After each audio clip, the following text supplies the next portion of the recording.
Zoom, and as well we'll be on other platforms. Ladies and gentlemen, welcome to night number 3 of our domestic violence awareness. And today we're just talking about love doesn't hurt, but domestic violence does. So if you're in the room and if you have a story to share, we will greatly appreciate you coming to the platform to share. I'm Vera Giles Norris. Be sure to follow the room as well as the speakers that's on stage with us this evening. Thank you. Go ahead, Shawana. All right. Zoom, and as well we'll be on other platforms.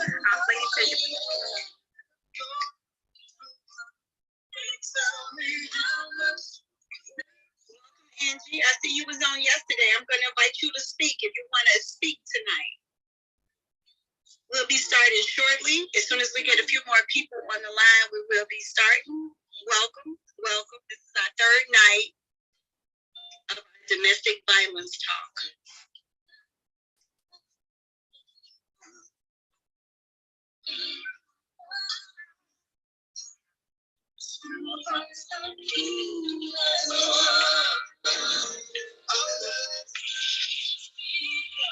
We will be starting shortly.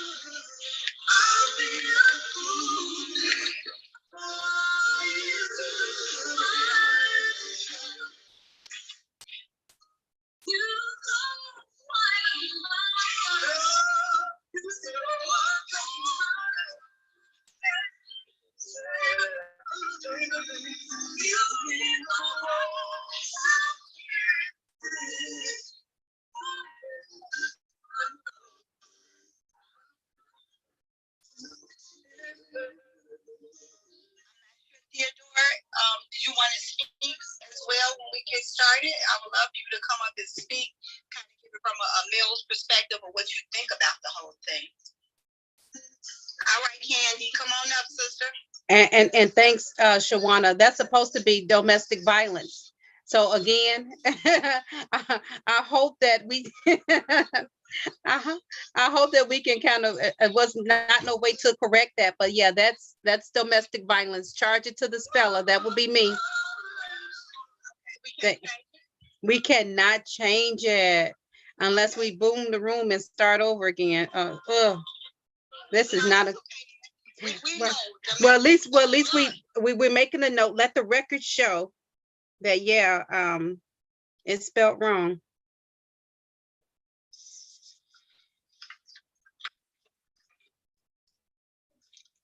Hey, Khadijah. As a matter of fact, I called you earlier today. Welcome to the stage, Angie. Hey, Raven. Just for those people that's in the audience, we do realize that we have domestic and we have violence spelled wrong. I apologize. That is me all day long because Shawana wouldn't have never did that. So that's me. And my ebonics and also being in a hurry and not paying attention. But please, welcome to the stage. Welcome to the platform. And if you will be so kind, we're going to just go ahead and kick it off. Again, my name is Vera Giles Norris. This is day 3 of us speaking on domestic violence. And it doesn't, love doesn't hurt. So if you're here today and you have a story to share, we would like to hear your story. I'm going to go ahead and start off by allowing the people that's on stage to briefly introduce themselves, tell a little bit about themselves, and we'll take it from there. Starting with you, Miss Shawana, and then we'll go over to Chief Kamala, Angie, and then Khadijah. Go ahead, please. Hello, everybody. My name is Shawana Thomas. I'm part of Wise Women Winning. I have a very strong testimony in regards to me being shot. I have a construction company called Fairman Construction. I named it after my granddad. I also have a nonprofit organization called Women of Wealth. A lot of people was trying to get money, get their 20K, so I decided to create an environment so women could get everything correctly. So when you get that 20K, you could go past that 20K. So right now I help them get their LLCs. Let's make sure you have a bank account. Let's keep you intentional to actually start your own business. So that's a little bit about me. So right now, Chief, I'm going to send it all over to you. Chief Kamala, your mic is mic'd, so if you start speaking, we can hear you.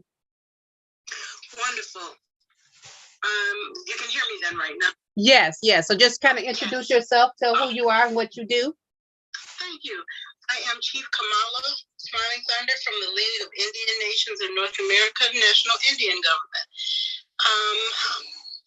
What I would say is that I encourage people to recognize their heritage and their descendancy before hearing a lot of the indoctrination that they've gotten in school and just left out what their parents and grandparents and great-grandparents told them about, maybe having some Indian blood or having indigenous roots, and then having that shamed out of you, scared out of you, and so forth. I would just like to say the way I first came to know of my own was when my grandfather told me that I was Blackfeet, and I looked down at my feet, and of course they weren't black, but I was only about 5, and I laughed, and I looked up at my papa, and he was looking down at me, and I knew that look was, he didn't say anything, but I knew that wasn't right.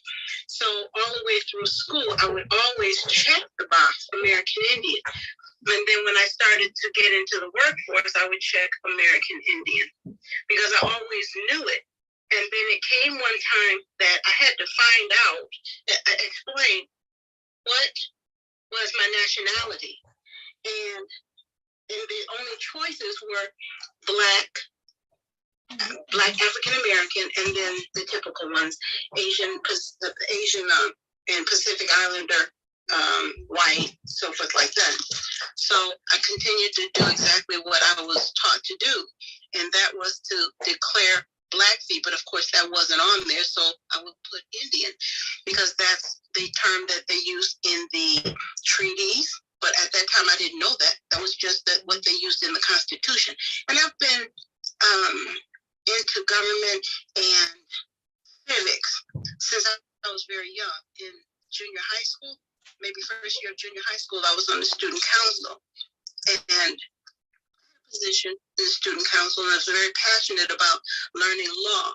So moving forward, I've just kind of always been that of a humanitarian and trying to help people actually come to grips with who they are. That is at the root, knowing who you are and being able to feel comfortable with who you are.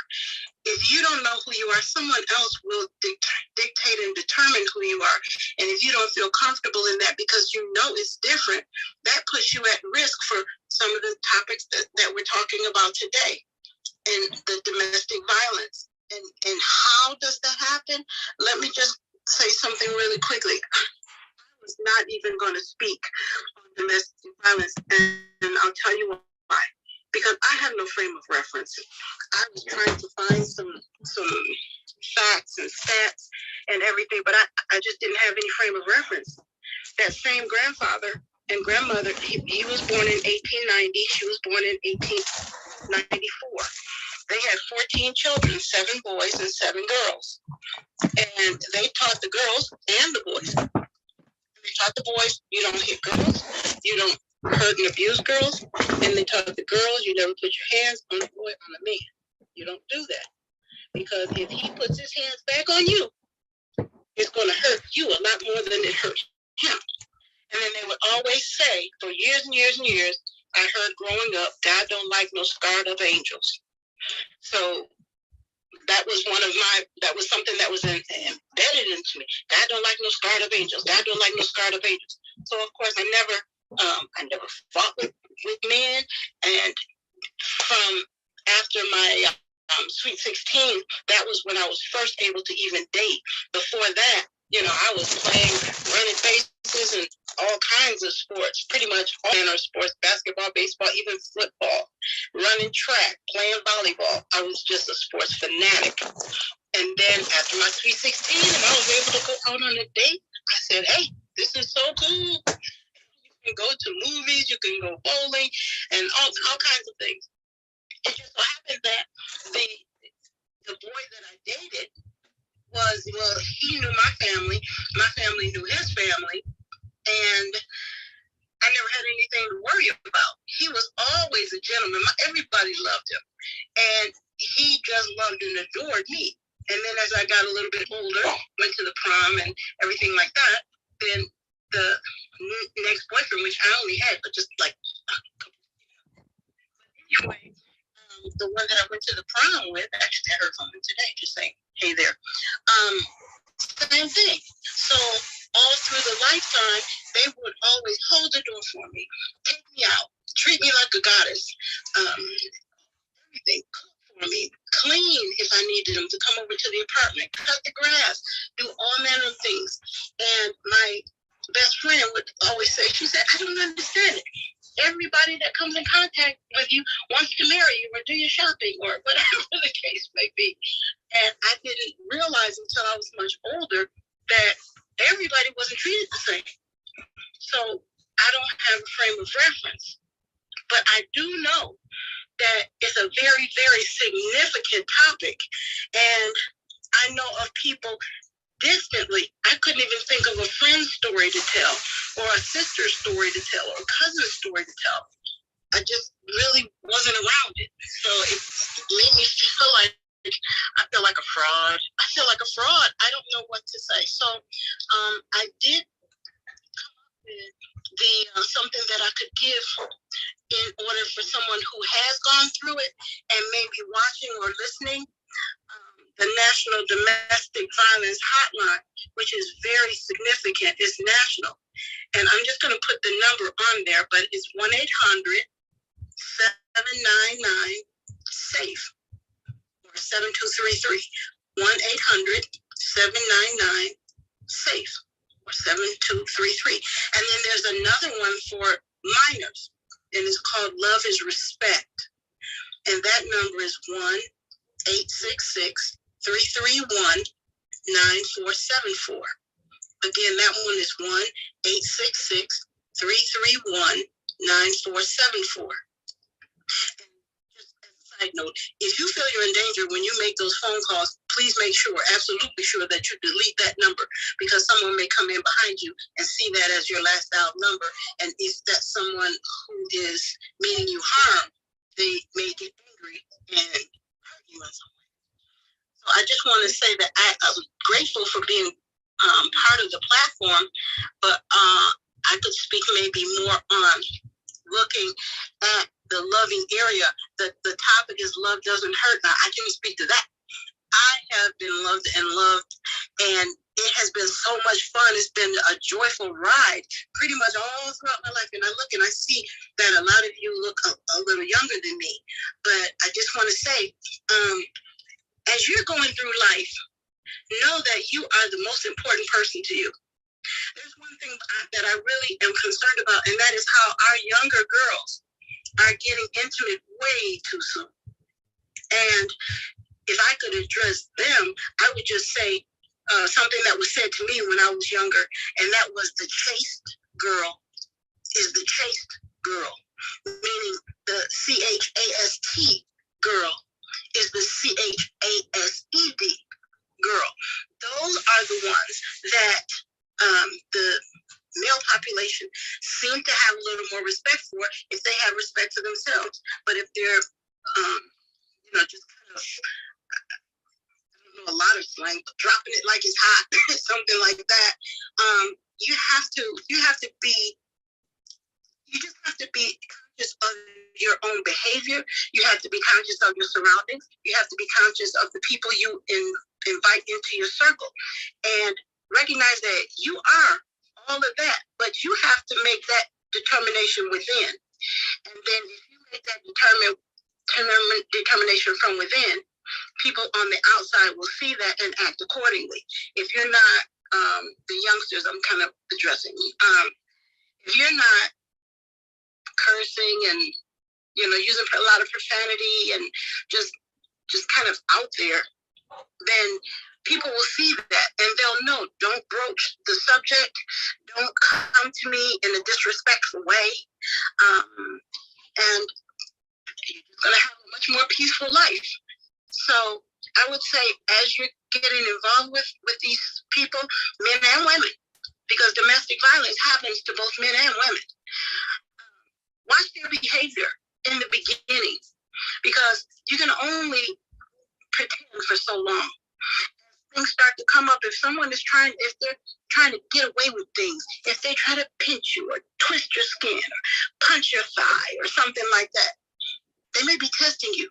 You have to nip that in the bud and either get away from that person or at least let them know, no, that's not tolerated. Do not put your hands on me unless it's in a loving way. And that's pretty much I have to say. And I thank you. I yield. Thank you. Thank you. Thank you, Chief. That was deep. Right now we have Angie. Angie, can you unmute yourself and introduce yourself, please?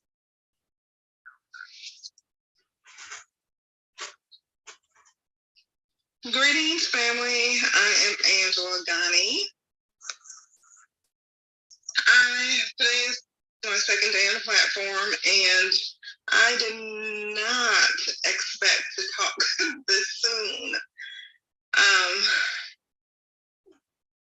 I'm here definitely to tell my story.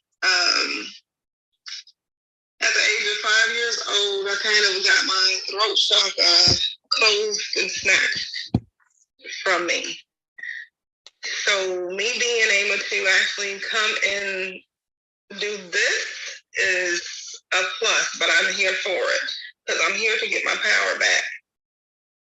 I'm a part of Dr. Vincent's epigenetics wellness team. I have for the longest been wanting to get and be a part of a domestic violence platform, but I've never had the niche or the wherewithal of how to or what to. So I am grateful to be here tonight. And Khadijah, I'll let you have the floor for now, but I will return. Thank you. Thank you for sharing, Angie. And definitely, we are Wise Women Winning, the Cats Out Foundation, global platform where I could assure you beyond a shadow of a doubt that we need your voice, we need your story, and we have a team of individuals that will make sure that we all work together to do what we can do to each help each other go to the next level. So I look forward to talking to you a little bit more and see how we could get you involved. Yes, Miss Khadijah, thank you for, first of all, being a Wise Woman Winning. And thank you for sharing your story on yesterday. Such a powerful voice you are. If you don't mind just sharing again who you are and what's your story as far as domestic violence and love doesn't hurt. Go ahead. Greetings, my name is Khadijah Ghani, and if you have not noticed, Angela happens to be my sister. Yes, and so part of my story is part of her story, but Angela is older, so she has it from a different perspective, and she has her own journey and her own story that's powerful for her to tell. I am a woman of many hats. I like to say Khadijah is the woman, the mother, and also the businesswoman. I am a businesswoman. I own a turkey company, and I also have Healing Humanity, in which I have decided that I wanted to always get into the space in which I wanted to help girls, young and women, actually look at me and see that, just because of the fact that you went through things, that doesn't define what your future looks like and your outcome. I happen to have suffered domestic violence at the hands of a grandmother when I was 3 years old. My parents got a divorce when I was 3. And at that young, tender age, those are formative ages in which you get the love and the care and stuff from your mother and also from your father. But for me, I was not blessed with that because of the fact that my parents ended up getting a divorce. And I was given to my maternal grandmother. And you would think that your mother's mother would dote on you or give you that love and affection that she, Kamala, talks about. But unfortunately, that was not me. I remember that she gave that love, I assumed to me prior to my parents getting a divorce. But once I noticed that my mother left me there and she never came home from work, I was just there. That's when the nightmare happened. She changed from this doting grandmother to, my worst entire nightmare. At 3 years old, I began to get beat physically. I was beat. She was angry, so she would buy a brand new television. I remember she would cut the cord off the back of the television just because she wanted to beat me with it.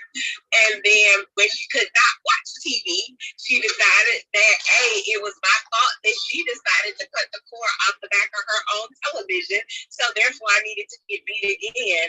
I didn't only get abused by extension cords off the back of the television. If she was ironing clothes, the iron was hot and she looked at me. Therefore, I would get burnt with a hot iron. I would get hit with frying pans, cast iron skillets. It just did not matter. That's exactly what my grandmother did to me. Not only that, when I was 3 years old, I began to get raped by my maternal uncle, my mother's brother. He began to rape me. And like I said, you would think that your grandmother would protect you, but she did not. She forced me in the basement, in which he would come home drunk and stuff, and she would force me in the basement. And when I got older, she had a sense that he was coming, so I would be forced in the basement before he showed up, and this person would actually physically rape me.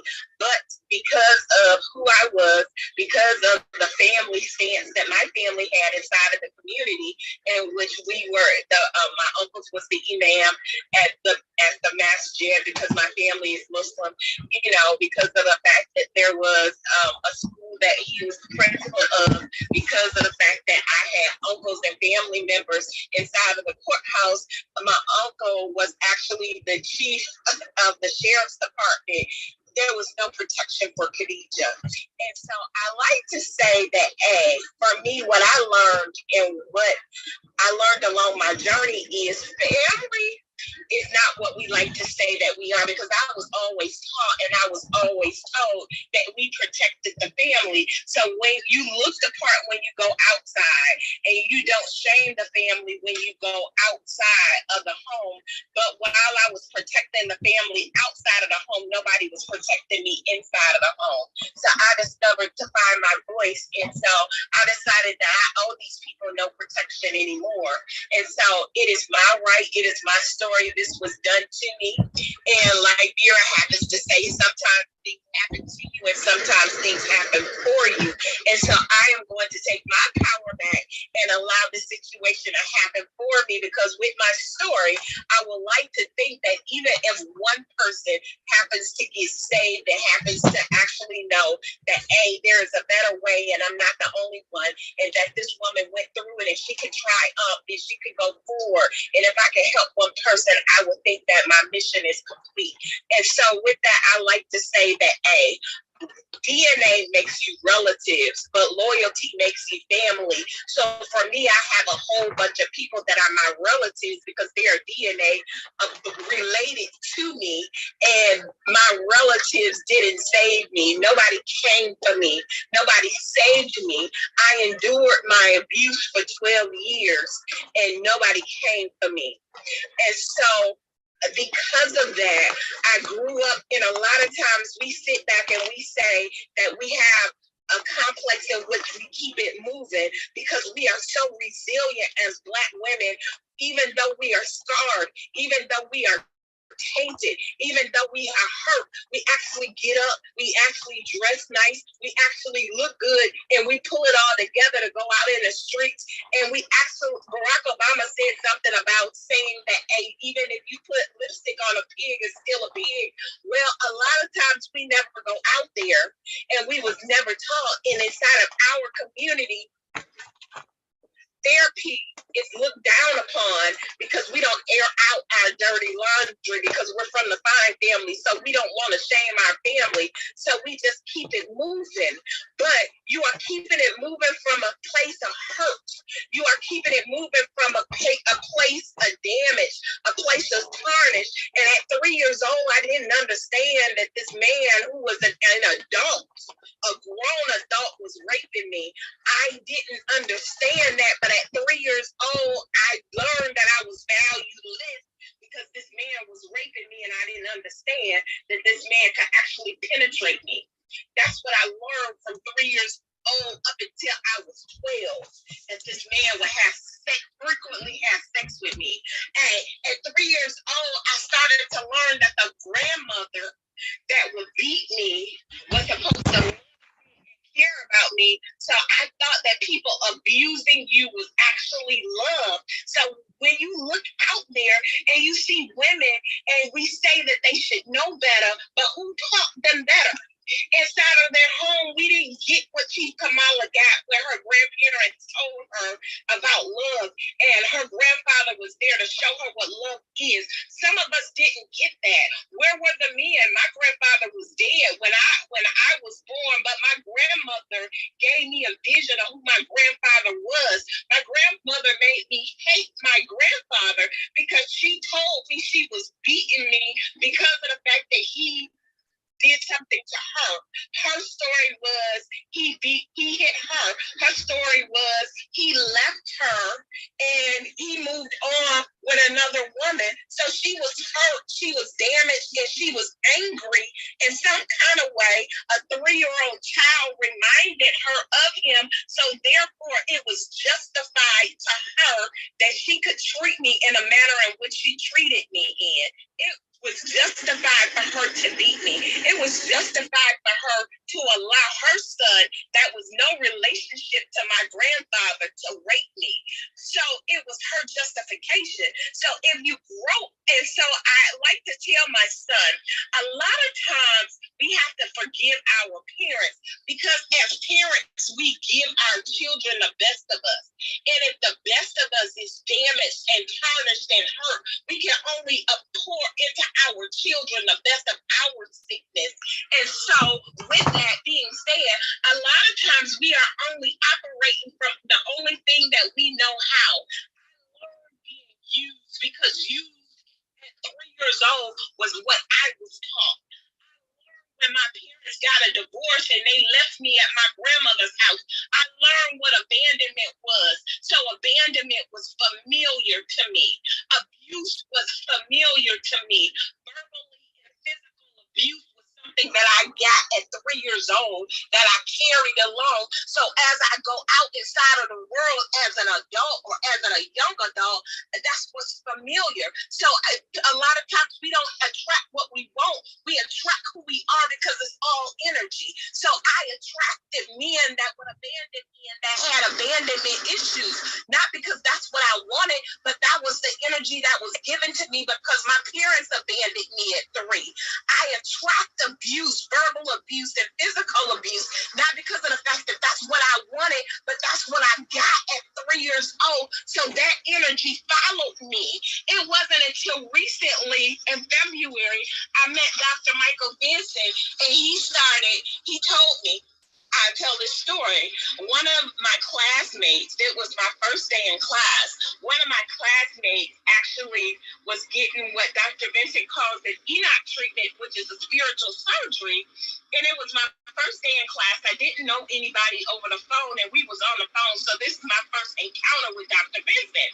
And so he stated that this student organs was running away from her, and I didn't understand what he meant by somebody organs is running away from them, but she had surgery in which the doctors was just taking out her organs.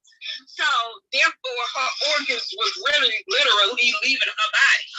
And so he did an Enoch surgery on her, and she was fine after the Enoch surgery. Her and her sister was laughing and joking, but I was hit. The ENOT treatment must have been for me because of the fact that I was hit. So during the surgery, I started crying and I started rocking, and I didn't understand why, because this is my first day in class, and I thought I was gonna learn about healing some pain, but I was over there crying my first day in class. I was rocking and crying, and I didn't understand. This is 7 o'clock on a Thursday night, and Dr. Vincent's class is not until 12 noon on Friday afternoon, and I gotta drive an 18-wheeler truck tomorrow, and I don't understand how am I gonna drive this 18-wheeler truck carrying 80,000 pounds, and I'm just driving down the road crying. So all night I am praying to God that whatever this is, I need some release from it. And so the next day I was able to get up and go to work, but I was still crying, but I was functional. And so at 12 o'clock in the afternoon, when I was able to get on Dr. Vincent's class, he gave me a PTSD. The lady who he did the treatment for, her and her sister was still great. They was laughing, they were talking, and they were wonderful. And so I had to get on the call and say, wait a minute, Dr. Vincent, even though they're fine, I'm not. And I don't understand what's going on and what's happening to me. And so he gave me a PTSD treatment over the phone. Mind you, Dr. Vincent was in Flint, Michigan. I'm in Atlanta, Georgia, driving around in an 18-wheeler truck. At this point, we had never met. And so he gave me a PTSD treatment over the phone, and I felt better. And so I said, Dr. Vincent, I'm sorry, I don't know you. I was just in class last night. And to my knowledge, that the student that you gave this ENOT treatment on have no relationship to me. I don't know them, and none of my organs is leaving my body. So can you explain to me what just happened to me? He said, yes, Khadijah, I can explain to you what happened. What happened to you is I did an ENOT treatment on the student, but you got hit because of the fact that you was raped at 3. Mind you, I did not know this doctor. I just showed up in class last night. He does not know me, so how can he know that I was raped at 3 years old? Because I had not told anybody my story. But I stated from there that, hey, he said, but you need a lot more ENOT treatments, and here's how you get them. So I said, wow, if this doctor could treat somebody else and affect me, and I am definitely ready to get my healing. And so if I can be affected by his ENOT treatments, I need to get every last one of them. And so that has been able for me. He has been the first person to be able to process and tell him exactly why I'm going through what I've been able to go through and how to actually overcome the things in which that I have been able to overcome. And I have been a wonderfully changed woman since February. So if anybody on here at the sound of my voice, if you are going through anything, or if you know anybody that's going through anything, it is not just you. This happens if you look, and if you look at your mother and you see yourself, there's a pattern. If you look at your grandmother and you see yourself, there's a pattern. This pattern is called ancestral trauma. And so therefore it happens to be in your long bones, in your lineage, and what you need to do is absolutely heal the pattern, heal the trauma that is inside of your family. And so for me, I said that, hey, I had no choice. I had nothing to do with how I came here. I had nothing to do with what these people did to me, but I vowed and I promise that there is no other male or female that is going to go through what I went through.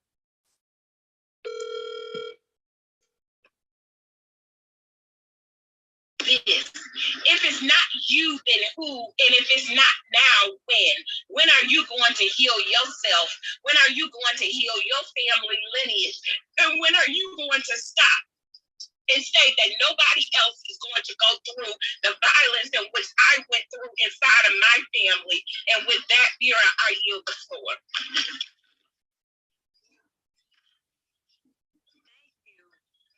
Thanks. Every time you talk, I hear everything in your voice, and I hit that big truck that you in.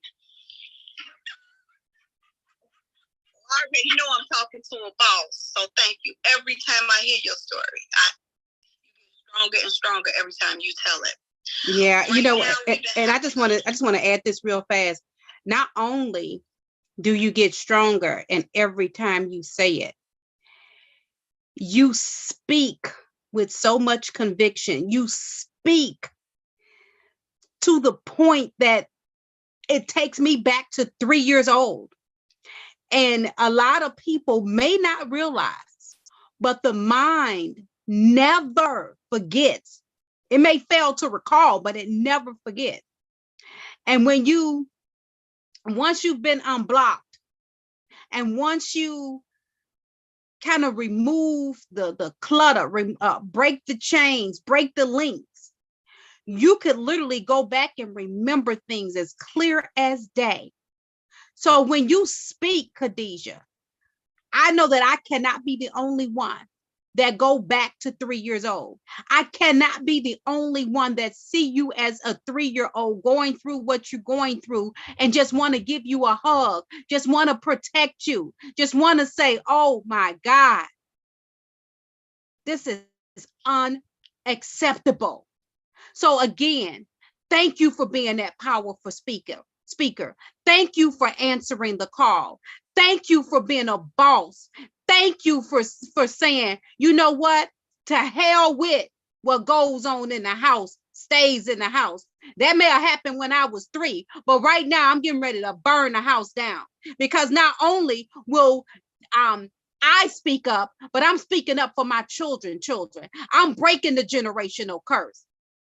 We hear it in your voice, and I'm glad, I'm honored to be able to stand with you, my sister. So thank you for that. Go ahead, Shawana. Khadijah, go on ahead and unmute your mic. What you was about to say? I wanted to say thank you, and thank you so much for giving me this platform in which I can tell my story, and hopefully that somebody else is able to get healed and able to see that their healing is possible for them and their family. Thank you.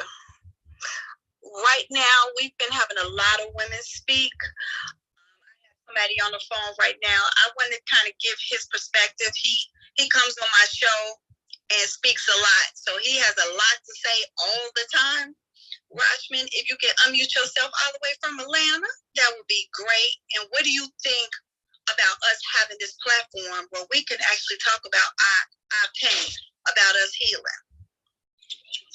Good evening, and thank you for inviting me to speak this evening. I'm not going to take up a lot of time. I don't believe that this forum tonight is really a good venue for a male voice.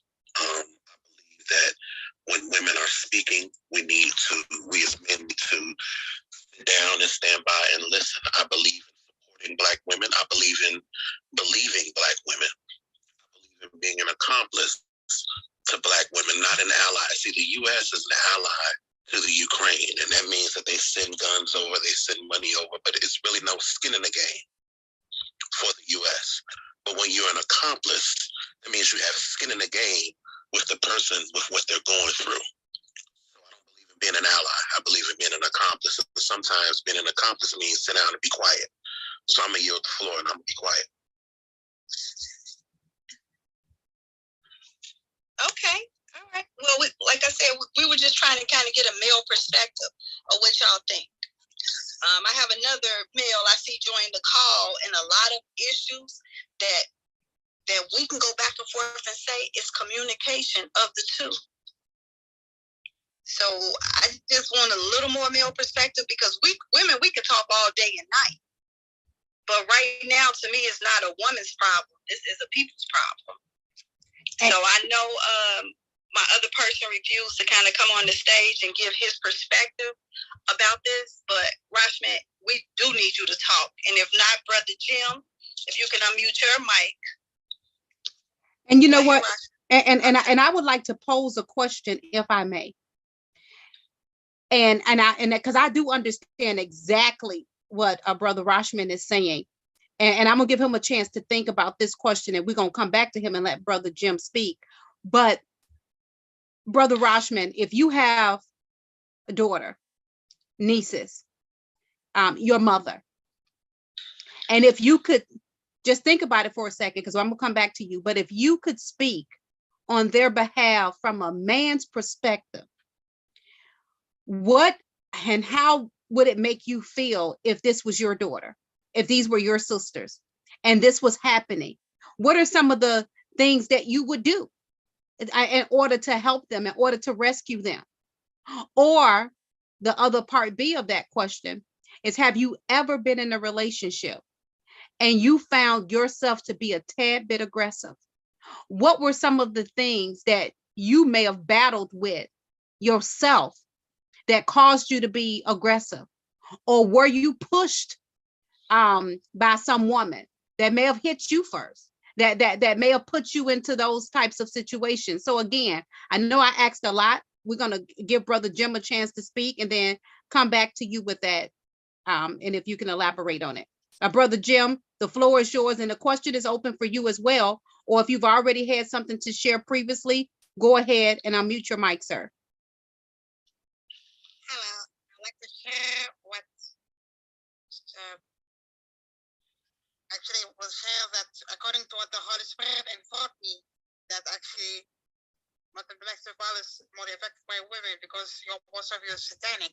That's what the Holy Spirit informed me. And mostly women were deceived. For example, even in the book of Genesis mentioned that Eve was deceived, and which is the reason why they didn't live in the heaven for a long time. This is what I have to say. Okay. Thank you. Thank you for sharing. Thank you. Because you know that as you spoke, that is a demonic attack, and we don't wrestle against flesh and blood, but against wickedness and principalities and higher places.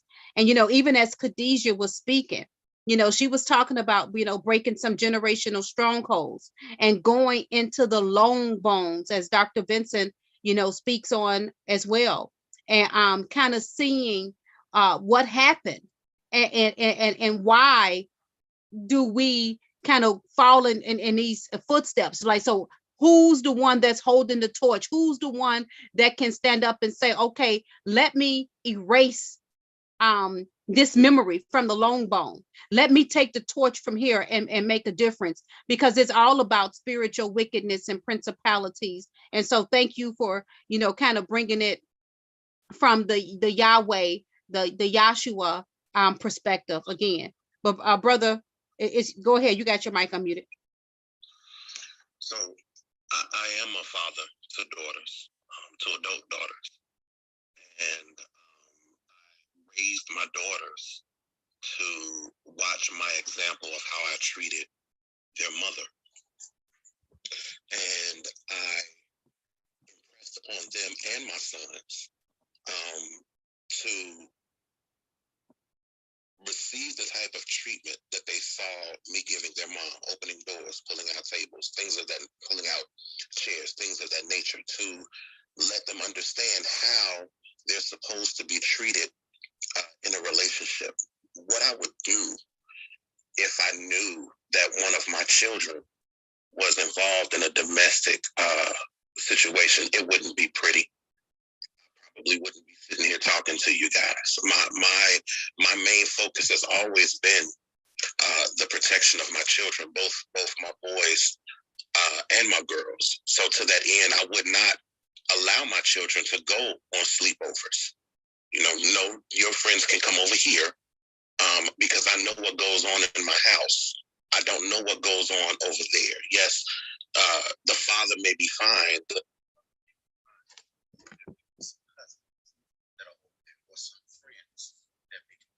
Rashman, we can't hear you.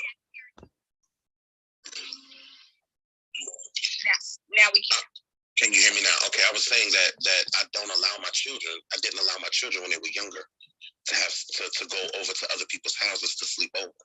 They could have their friends come over to our house because I knew what went on in my house. I can't say what goes on in other people's houses. So it was things like that I did in their formative years to keep them safe. In terms of my own life, have I ever been in a situation where I felt myself getting a little too aggressive? No. The reason being is because I had a Black mother that raised me when my father passed away. And I say all the time that my mother was a master of mental judo. You know, she would look at her young son and she would say, you know, your father was a real man. I never had to ask him to do so-and-so more than once. Knowing how I revered my father, and I would say, well, if my father's a real man, I'm a real man. So if she didn't have to ask him more than once, she doesn't have to ask me more than once. And then she would do the same thing in the reverse. You know, your father was a real man. He would never do thus and so. And that was the kind of the way that she raised me. And I also remember, and I'll yield the floor, her telling me, you know, that if you have a woman and you can't get her to do what it is that you want her to do with just using your words, and that's not a woman that you need in your life. She said, you never want to put your hands on somebody because once you do, there's no coming back from that. There's no healing after that.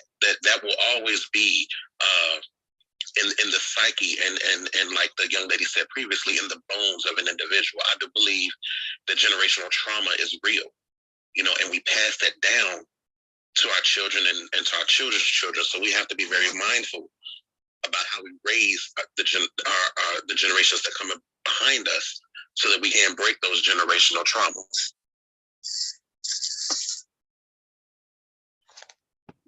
Wow, well said, powerful. Thank you so much for that. And before we get to Yolanda, I'm going to give the floor to Marcus. Marcus, we see that you are on the stage, and if you have something to share in this moment, we would love to hear from you. Marcus, the floor is yours. If you can let us know who you are, where you come from, and how do you feel about love doesn't hurt, but domestic violence does? And if you're trying to speak, there you go. Go ahead, Marcus. Oh, well, I'm Marcus Howard Badaboon, and I'm from St. Augustine, Florida, and I've actually been put in a situation to where I didn't have a choice but to lay hands on her because she had hit me first, and I wasn't in my right state of mind. So I was like, I hit her back, and said, "Oh, get your black out my house." I said, "Okay," say no more. But yeah, I'm against that now. So if I ever do have myself a set of daughters, because I got 2 boys at the moment, so it's just that I just want to see them treat their women right, and just that have them do everything the right way. Don't be like me. Don't be like me. That's all I can say. You know what, Marcus, thank you for bringing that point up, because I believe that it was Chief Kamala that said that her grandmother taught her, you know, and her parents taught her, you don't hit men, because when they hit you back, they hit a little bit harder. And I know that as women, we could, you know, most women have heard that story. You know, don't go out here trying to fight on those boys and hitting those boys, because guess what? They will hit you back. Now, I know that there have been some mothers, because I got 3 grandsons, and I'm going to tell you something. I'm not the one that tell my grandsons now to turn the other cheek, because some of these women, you mess around, turn the other cheek, and end up somewhere 6 feet under, because some of these women are dangerous. And I'm just telling my truth. So what I do tell my grandsons is that if you could get out, if you could avoid it, run. And you're not running because you're scared, but you're running because you don't want to put yourself in position where you have to answer for hurting somebody else's daughter. Now, if it get to the point to where you have to protect yourself, don't be no fool. Because if she got hot grease, grits, and knives and guns running after you, you better do everything you can do to breathe and protect yourself in that moment. So again, thank you for sharing that, because as women, We gotta know that we can't be so aggressive and get so into our emotion that we hit and not expect to get hit back. Some women are teaching their children, like I've said, and I want to say it slow so that I don't, come off and get a misunderstanding. Some women teach their children to run, turn the other cheek, and never fight back. But then there are some that teach their children to avoid it. But if you do got to fight back, you better fight. With that being said, we got Yolanda that has come to the stage. And Yolanda, unless there was somebody before I call Yolanda that wanted to make a comment on that. We have Michael on the stage. He wasn't going to talk long, and then we're going to take it over to Yolanda, if that's okay. That's perfectly fine. Go ahead, go ahead. You got it. Michael, you have to unmute yourself by hitting your. He took himself off. No, he hit the wrong button. We're gonna bring him back up, and then. All right, Michael, we're bringing you back up to the stage. You have to accept it again. Okay, I just sent it back to him. Now unmute yourself. That little thing at the bottom of your phone. On my phone, it's at the bottom right. It's a little mic, and you can just touch on the mic. But I heard someone yesterday said that theirs was on the top, so it's just a little mic, and when you touch that, you unmute yourself.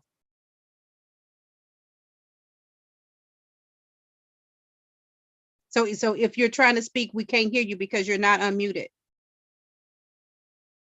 Let's give him a moment. Maybe you can talk to him in the back channel, and while he's figuring that out, then we'll just go ahead and let Yolanda speak. Good afternoon. Hey, Miss Yolanda, how's everything going? Oh, everything is going well today. Thank you for allowing me to speak again today. Yes, I totally agree with what you're saying, Vera, as far as the abuser, because abuse does not just mean male or woman, just male on women and just women on men. It is definitely it can be either or. So yes, I totally agree. There's times when women, we do want to challenge the men, and we think that once we hit them that they won't retaliate and hit us back. But then when it becomes a little bit more aggressive, or the pain hurts just a little bit more, it becomes a bigger issue. But I don't agree with no women putting their hands on men, and I don't agree with men putting their hands on women as well, because I'm just the same, just something so small can just escalate and be huge, just like that within a blink of an eye. So I was taught in the home that we didn't horseplay around. We didn't do none of that. When I told you that I never knew what domestic violence was, because it was not, it was always a healthy relationship in the home. I've seen the love. I've seen, my dad telling us, great things. We were all just a lot of laughs and a lot of fun. My mom, I never seen her sad or anything to that nature. So when it came down to knowing about what domestic violence was, that was very strange and foreign to me, because I never had to experience it before. But then when I got with the person, my kid's father, that was my first encounter of domestic violence. I was wondering, like, what is really going on? I didn't see, it was not a lot of verbal, but it was more of a physical situation. It was more of the staring, the looks, and if you don't do what I say do, you're gonna, just if looks can kill, man, you'll be dead. Okay. So eventually we started off just he started cheating, and then I'm young. I was very young at that point. He was an older guy. I think I was more fascinated with him being older, having a vehicle. I was a hairstylist in a hair school, so I was able to get around, go places without having to catch the bus and everything. So, I was really fascinated about that, because I'm like, wow, okay, I like this man. but not really knowing that this person had been in a home where he watched his mom being beat by his dad. So this became learned behaviors. And I guess that once he became an adult, he would use his power over women to make them do what he wanted them to do. He would take my money out of my hand, literally twist my wrist. He would give me a busted nose in front of people. He didn't care. I can be in the car with him, and he would just accuse me of knowing this person. Even when I had my first daughter, that's when it really started. I still didn't know what was going on. I was still confused. But I remember after my second daughter was here, because I had two daughters by this man, and I was confused. But I started hating myself because I was allowing someone to destroy me and to take my power away and to tell me I couldn't go places. I couldn't do things with my family. I couldn't even look out the front window. That's just how bad it got. And I was like, wow. I was, get dressed, get ready to go places with my family, and he'll say, where are you going? And I'm like, I'm going to a wedding. No, you're not. And I could never understand how someone can love you in one breath and abuse you in the other. Me and my daughters, I would pack them up. I would go run and hide over my relative's house. But Lord behold, guess what? He come find us and bring us back. So I didn't understand why you want to abuse me, but then you want me around. So that was very trying for me. And, he would do like a lot of little things. And then he would try to make me feel like I'm crazy. Why are you crying? I'm not doing nothing to you. But he throwing objects at me, hitting me with stuff and and I was just crying and just was like, I hate myself. I don't want to. I don't want to be in this relationship no more. And then, I started telling my dad, my family, and I was afraid. I really was honestly afraid of this man because I didn't know what the outcome was going to be. And I didn't want, a lot of times you don't want your family in the relationship business because you don't know what can escalate. Man, he could kill my dad or my dad can kill him. So this is like blood on your hands. So you just cover it up and you just be quiet and don't say anything. But I started realizing, I said, you know what? I had to talk myself through it.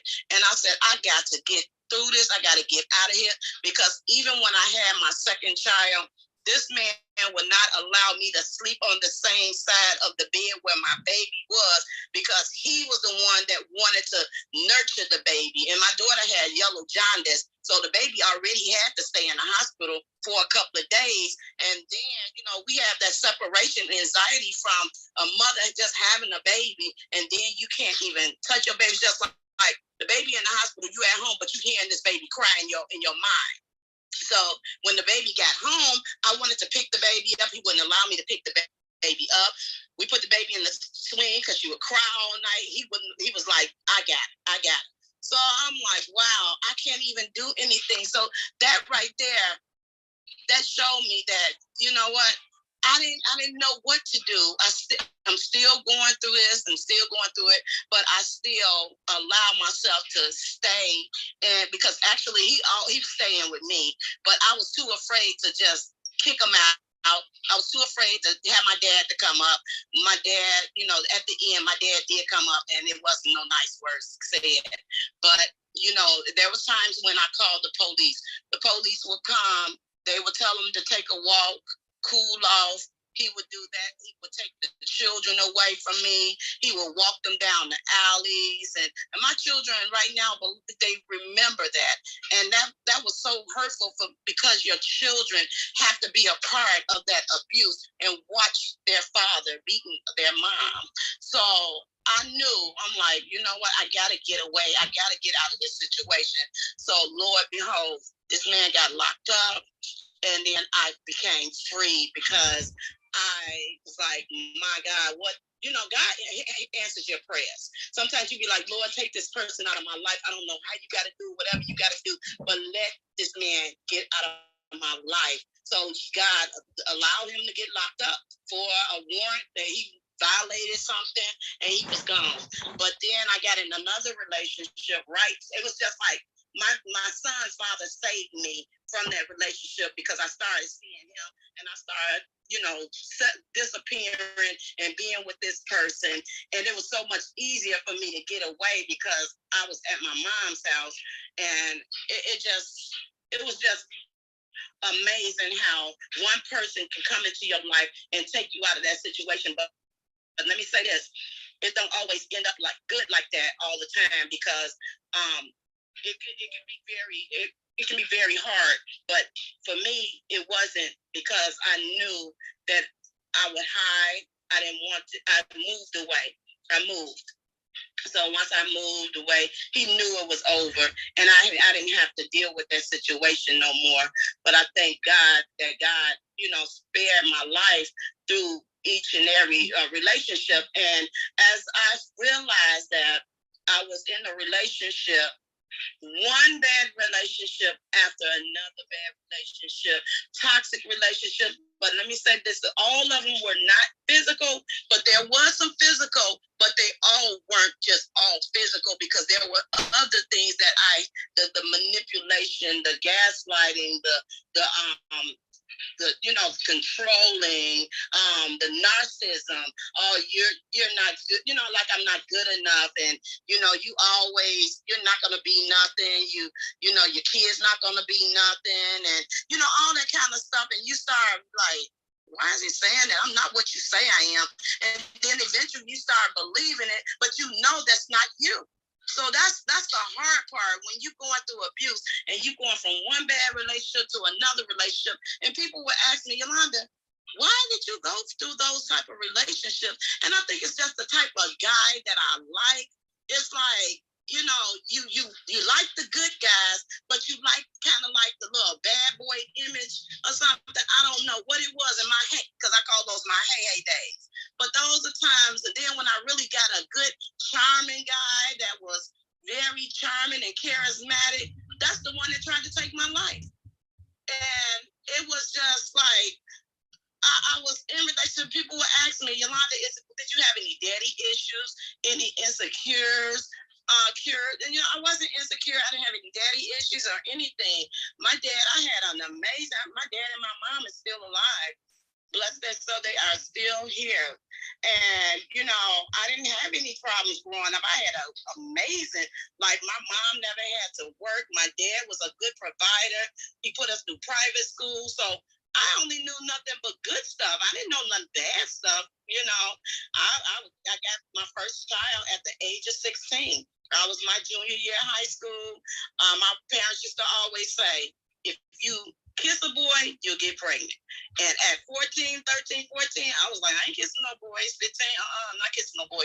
But I ended up kissing a boy, but I did more than kissing a boy, and I got pregnant. So I was a teen mom at the age of 16. I ended up going to a maternity school for my junior year of high school. I had my son May 28th, and then it was time to go back to my senior year in high school. I was end up able to go and graduated with my class. So that was a great accomplishment, because a lot of times these young people say, oh no, my life is over with. I can't have a baby and go to school. But my parents allowed me to be a mom, and for them, as young as I was, they were more of the nurture and the backbone for me to continue my education and to be successful in life. So I know that once you go through these situations in life, you don't want to just stop and just forget everything that you have accomplished in your life just to give it up. So I knew that after being with the guy that I was with, I knew that, he was a very charming guy, very charismatic, but I also didn't know at the beginning that he had a dark side. I didn't know that he was going through a lot of issues with his family issues, all the hurt and pain. And he told me, I said, well, that's your family, that's your mom. And he said, mother, had me, mother. And I was like, wow, that's still your parent. He said that all they did was hurt me. That's all they did was hurt me. Everybody in my family is very dysfunctional. So I was like, okay. So when he decided to lay up that day, well, he beat me with that hammer that day, in my mind, I'm thinking that, was that for me? Or was that for him having a backflash? Or I still, right now to this day, I never got any closure behind what he did to me.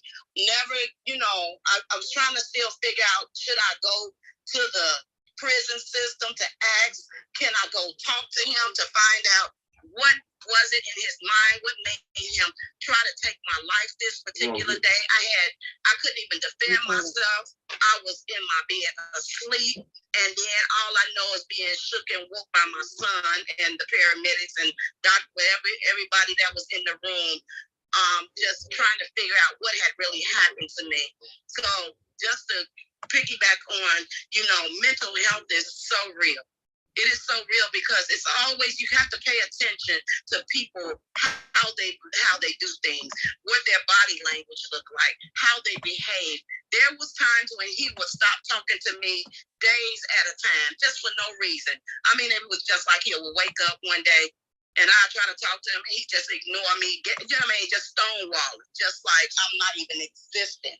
And I would never understand, like, what is going on? If I did something, let me apologize. Let me know what I said. He used to accuse me of things, say, what you said. And I'm like, what did I say? So those are the mind games that you have to go through and figure out, man, is it me or what is it? So I just wanted, I don't know if I'm wrong or if I'm right for wanting closure. Should I try to, find why did this happen to me? Or should I just leave it alone? That's what I struggle with right now. And to go through my 14, I had already had 13 reconstructive surgeries, and about to go through my last surgery, and just wondering, like, I know that God is everything that he say he is, and he spared my life and gave me a second chance. But should I just leave it alone, or should I just try to find out or get the closure that I deserve, or should I just leave it alone? That's all I needed to know. So if anybody can help me with that, let me know. Well, we do have a few men on the call. Rashmi, can you unmute yourself? And actually, sincerely, if you can, give us some advice that may assist. Michael, I'm going to try to bring you back to the stage again for the same reason. Okay, Rashmi, you unmuted. Talk about a tall order. My God. First of all, thank you for sharing, Yolanda. Thank you for your words. You're welcome. That's rough. Should you well, first I guess you have to decide in yourself, why do you feel you need closure? Why, I guess it's you want to understand why he would do what he did. And maybe that question will never be answered. So my advice would be for you to look within yourself and try to heal from within instead of looking from without for that validation that you're looking for, because you may not never get it, and you'll spend years wanting to get something from this man that he's either unwilling or unable to give you. So if he's unwilling or unable, then you have to find it within yourself to heal and move on. I would say if you don't have a therapist, please get one. I would say if you don't have a pastor, please get one. You can have a pastor and a therapist. My pastor says so all the time. And I believe that. I believe that therapists are for the things that therapists do, and pastors are for spiritual counseling. And the two work hand in hand. They don't work opposite one another. So that would be my advice, to go to those individuals that are licensed, that are educated to speak to your trauma and your hurt, and work with them to heal yourself instead of looking for closure or validation from that individual. Thank you so much. Actually, I do have a pastor.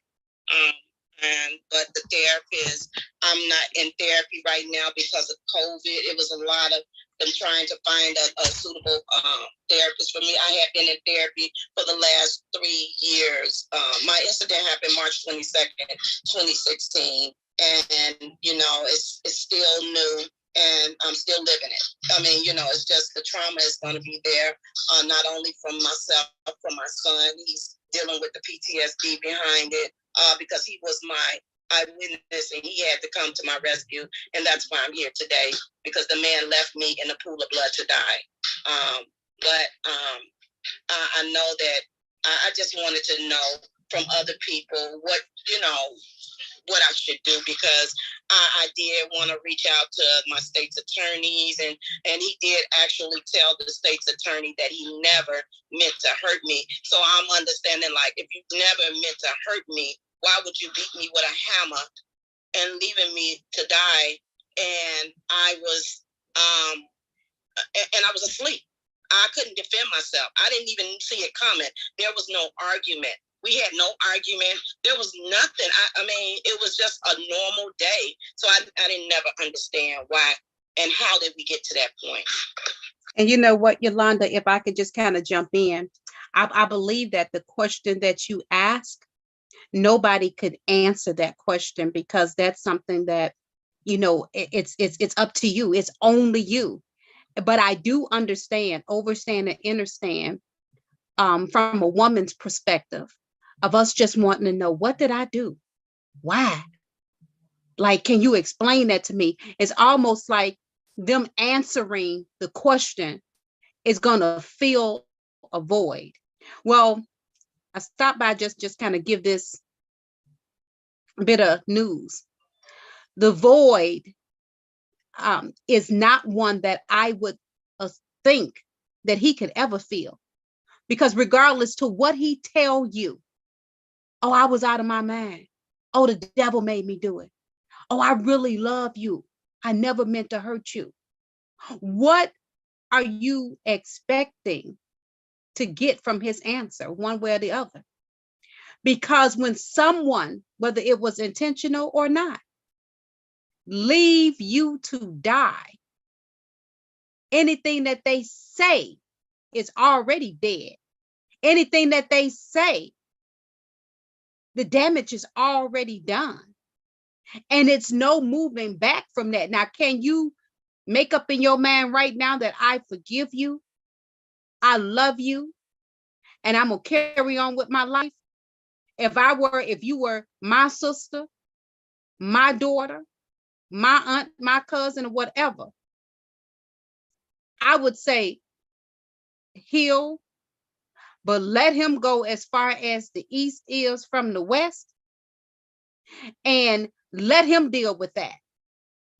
Because if anybody needs to be reaching out to anybody, saying, please forgive me, I'm sorry, let it be him chasing you.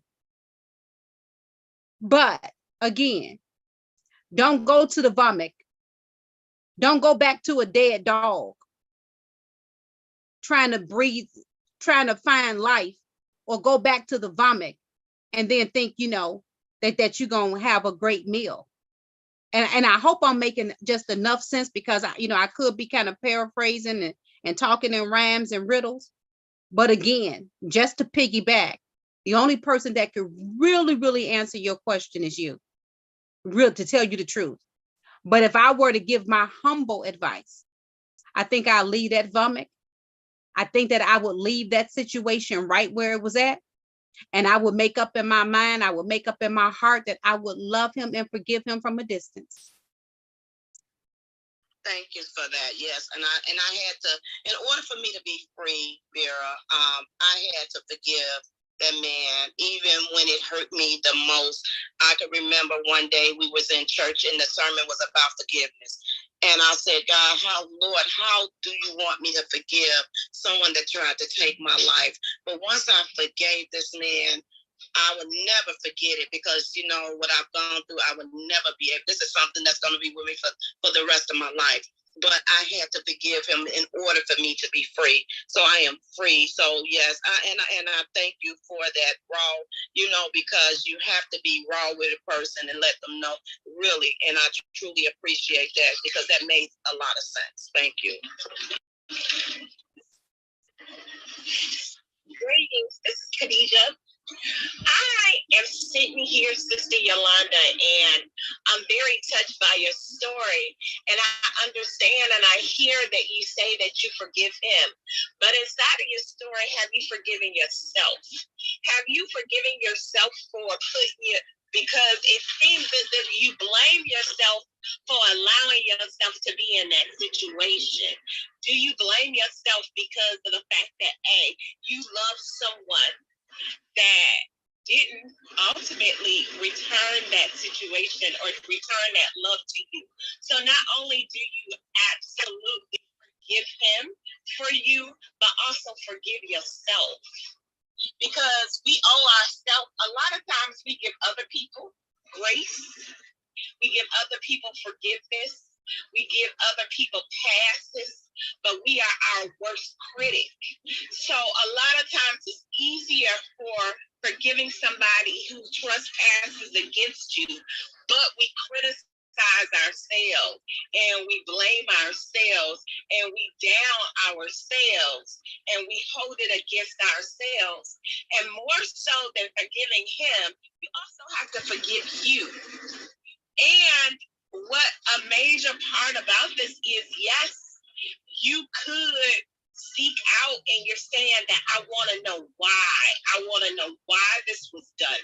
I want to know why this was done to me. And maybe that answer would not come from him, but in a deeper sense from that is, you know, the Bible says that we pay for the sins of our fathers. And if that happens to be true, who was our fathers?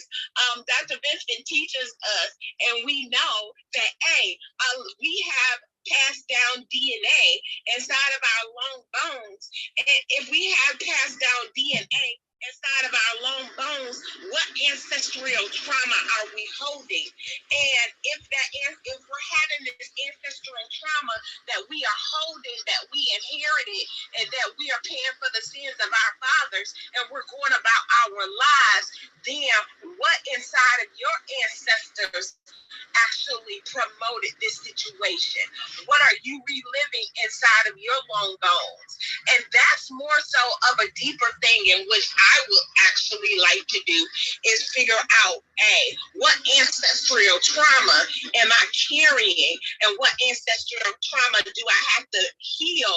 Because not only do you need to heal the ancestral trauma from actually your ancestors, but also that you need to heal the trauma that happened to you, so therefore your future generation will not have to relive the trauma in which that you lived through, because of the fact that this is all energy. And so you need to heal from your past ancestors, but you also need to heal yourself from your present trauma, so that your future generation won't have to go through what you went through. With that situation, I yield the floor.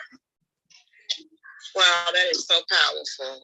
Thank you again. That is really, well, I never really got, I did forgive him, but I never really asked God to forgive me. I did not, I really didn't. And I thank you for bringing that to my attention, because that's something that probably I definitely not probably, but definitely need to do so I can push past. You know, the pain is still there, the emotions is still there. You know, I'm still having surgeries behind this one night. I mean, this one morning, 5 a.m. I never forget it. I never forget it. I know that, you know, it's a long road. It's been a long road, but this too shall pass, and I know I'm going to get through it. I will get through it, and I'm going to live. I'm living. God spared my life. He gave me a second chance. So I know that I am definitely necessary. I know that I have to do things that I know that's lining up with the Lord, with the word of God. And, you know, he says, seek ye first, and all things that be added unto, you know, and we have to just order. He will order my steps. He told me, I can remember just this thing to this day, when I laid up in the hospital bed, that I had no emotions. I didn't know what was going on, but God spoke to me and said, everything that it's going to come to you. You don't have to ask for it. Everything will be coming to you. And I didn't understand, but I said, you know what? God's showing me. He showed me for these last 5 years that everything that he said will not return back void, because we have to remind God of what he always say. Lord, I know that you have brought me places, placed me places where I never could have ever been. But I just thank you. Thank you all for just listening to my story. I thank God for this platform. Thank you, Vera. Thank you, Shawana. Thank you all for allowing me to be on this platform with you, because this is very therapeutic for me. It's still, it still hurts. I'm still in pain from it, but I'm still traumatized by it. But the trauma is not just myself being traumatized. It's my son that's the worst, because it's times when he would be in dark places. I asked him now, I said, why are you so mean? Why? I'm not mean. Why you say I'm mean? I said, you're aggressive, you're mean. And, I think because of the trauma, and he's saying that he asked me, he said, Mama, what is PTSD? And I told him, that's post-traumatic stress disorder that you have from you having to witness it and being my rescue. I land my plane. Thank you. Thank you, Yolanda. You know already when I heard your story, I needed you on my show. So right now we're going to keep telling and keep telling, so this won't keep happening. And like you said, the more you talk about it, the more you heal. Right now I have my 16-year-old daughter here. She's been listening. She's really haven't wanted to get on here, but she said she wanted to say something. So I'm going to yield the floor to my daughter. Okay, so I decided to say something because my mother asked me, she was like, I don't remember the specific question, but it was just that you asked, should you go out and get closure? And in my opinion, at first I said, I don't think that's my place to tell anyone who's been through that type of thing what they deserve and what they do not deserve. Because I feel like it's selfish of any of us to say, no, you don't need to go get closure, because we weren't there. We didn't experience what you experienced. We don't know what it's going to take for you to heal. Everyone heals differently. Not everyone just is able to heal by themselves. And if you are, then that's congrats to you. Then you figured out the way to get through life, but not everyone's able to just find a way to heal just so easily. So I feel like if it's at the point where you need to talk to him or just say something to him again to get that closure, I feel like then you should do that. Don't ever feel like, you can take these opinions and use them, but don't let that be your final decision. If you want closure, go get closure. If you feel like you're able to heal alone, then heal alone. But don't let anyone in this call dictate your final decision, because none of us and none of anyone can ever experience what you experience and give you an answer that would be best for you. Thank you so much. Wow, you're right. It's just times when you just want to feel like I want to know, but then, is it going to, like you said, if I found out, what is it going to do? What difference does it, because the damage is already there. And is it going to be like, oh, I forgive you, let's go back to being friends, let me talk to you again? No, it's not nothing like that, because I'm even traumatized just to hear his voice. Just even when the courts, I was just so afraid. I had to have a advocate go to court. The news media would go to court with me. It was just so much back and forth, playing games and prolonging the case, trying to be his own lawyer. It was just so much of what he was trying to do that I was like, who is this person? I don't even know this man. It was just like somebody I never met before. He changed to somebody else. So I'm like, do I really want to talk to him? But, I don't know. But I know only God can give me that direction. But I appreciate you all for, shedding light on it and, just giving me some advice. I appreciate it. And you know what, Yolanda, I want to leave you with two things that I think that would actually help you. The first thing is I put up the scripture, Hosea 4:6. And a lot of times when people read Hosea 4:6, they stop at, our people are destroyed for a lack of knowledge. And they never go on to read the B part of that verse that says that, and because our people are destroyed for a lack of knowledge, they're destroyed because they rejected the knowledge. So when the knowledge was given to them, they said, no, I don't want it.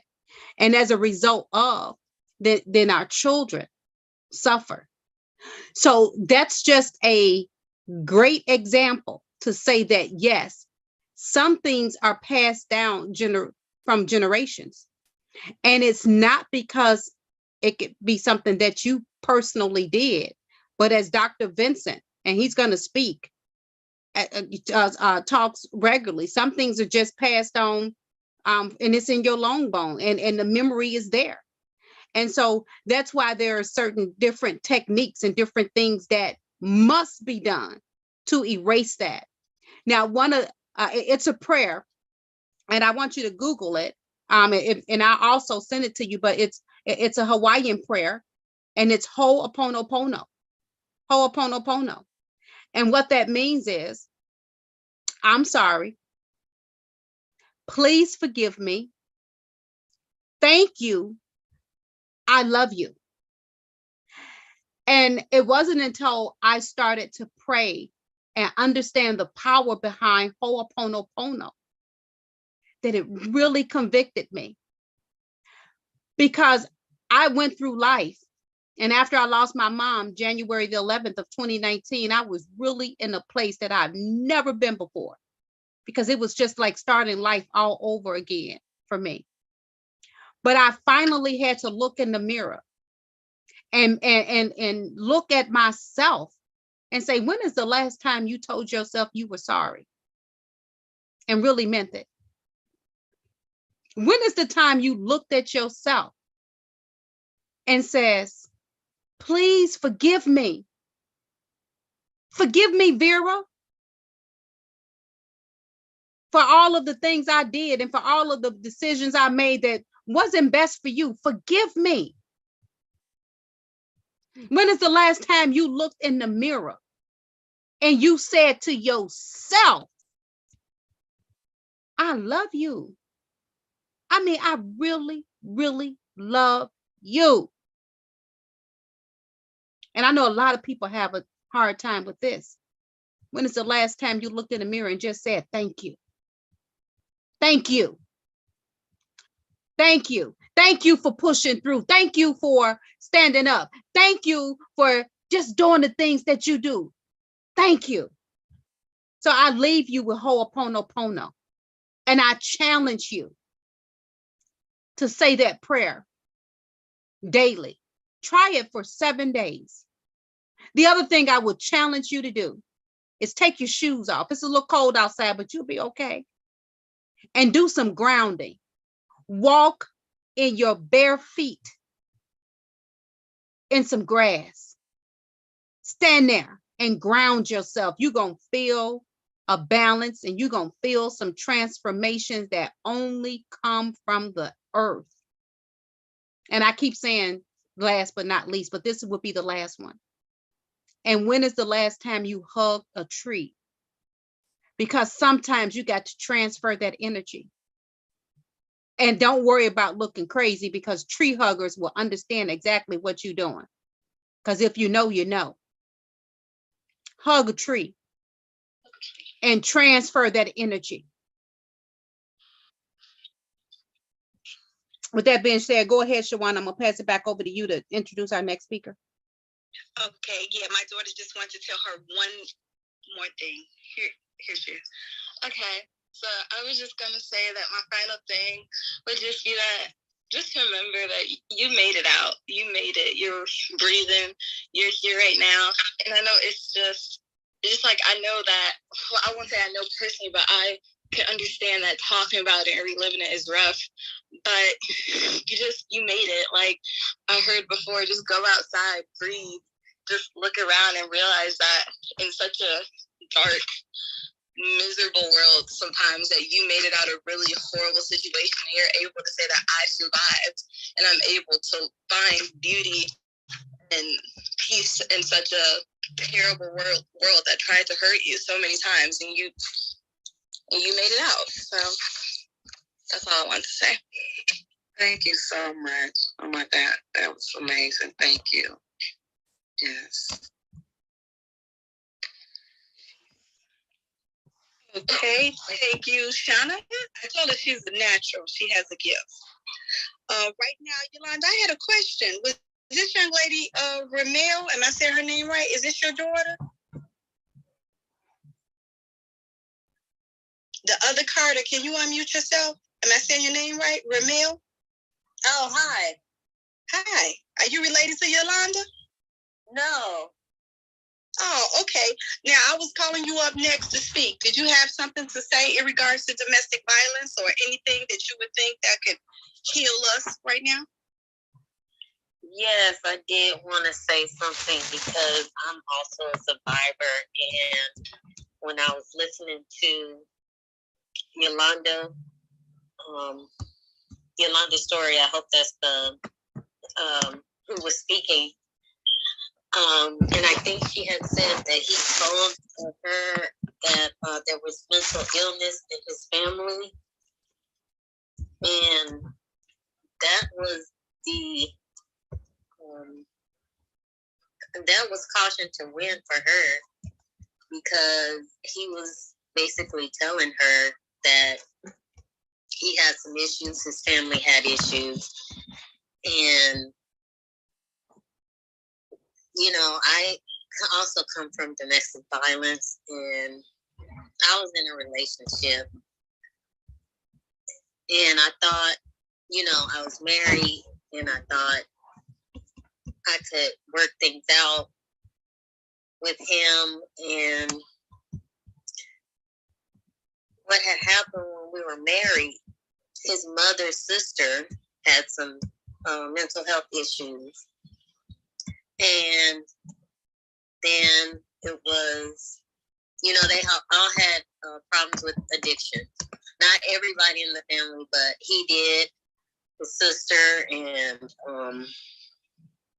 his sister even told me that there's, you know, mental issues in our family, and, you know, you might want to make sure that, you know, it doesn't come down to your kid.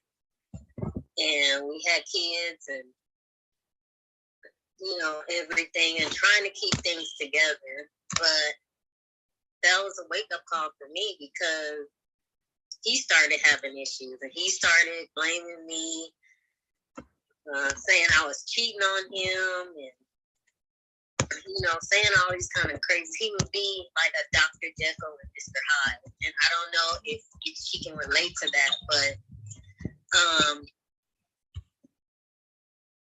you know, we get into fights, and there was only one time that he won the fight, okay? Because I just, you know, I wasn't going to let a man just hit me and just let it go. But, you know, and the young lady, she has said, you know, you got out, you survived, and you don't need an explanation from him for anything. He gave you his explanation when he left you to die. So by you getting out and moving forward, that's all you need to do. That's all you need to do. And I'm just glad this came on my phone, because I have been looking for a room that talked about domestic violence. And, you know, I was getting all these notifications, and I was like, okay, this is something that I can relate to. So I hope that helps. And just be glad you made it out. Just be glad you survived, and you don't need nothing from him. If he hasn't given you an apology, or when he was, you know, before you guys stopped seeing each other, you don't need anything. You got your life back, and with your son, and just try to make the best of it. And thank you. Thank you for that. Yes, thank you. I really appreciate that.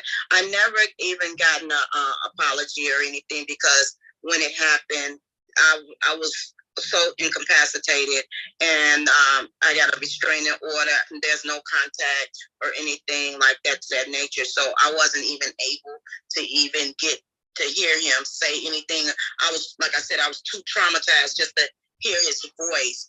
So, no, I was never able to even get an apology. Only apology that I got through was through the state's attorney, when he told the state's attorney that he was sorry, he never meant to hurt me. He wanted to apologize to myself and my family. And that's the only, thing that I gotten from him. I land my plane.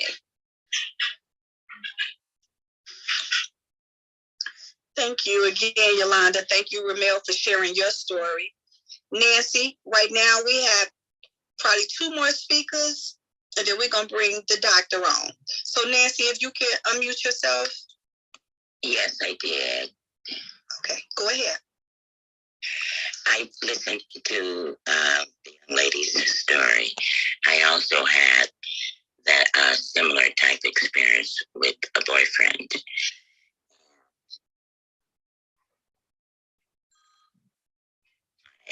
Because I've been so diligently and nice to him. Then I found out that he had a hatred against women in his family, and he never told me, but I sort of found out.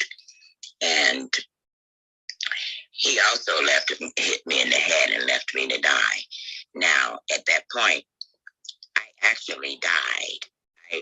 I'm going to tell you, when you do, it's blacker than the darkest of nights. And you're just out there in limbo. And I was in limbo waiting for God to make a decision. And I said, either God's going to take me through the veil, take me to heaven, or he's going to send me back. I was not even afraid. And you can open your eyes, but you don't see anything. You know you're not breathing, and you know you're dead. And so it's either something that God's going to have to do. And I just stayed there in limbo for I don't know how long. But I was waiting for God to make the decision. He made a decision and brought me back. And I saw my spirit going back into my body. It was one of the most terrifying experiences that I ever had. And I went to God. And I talked to God, and who is my closest friend, my mother, my father, my sister, my brother, ever since I was a little girl, when I was going through the trauma with the family and all the physical abuse, mental abuse, psychological abuse. My mother tried to take my life, my brother, and it just was terrible. So when I experienced that with a boyfriend, it was even more devastating. It was about 3 or 4 years ago, 4 or 5 years ago. When that happened, it brought back a lot about the family where I never stopped to heal. And let me tell you what I did. I never stopped to heal. So I poured all that energy and making more achievement in my business, just completely making achievement till I outdid myself. Within 7 years of in business, I was traveling. I went more than halfway around the world doing government work and federal work.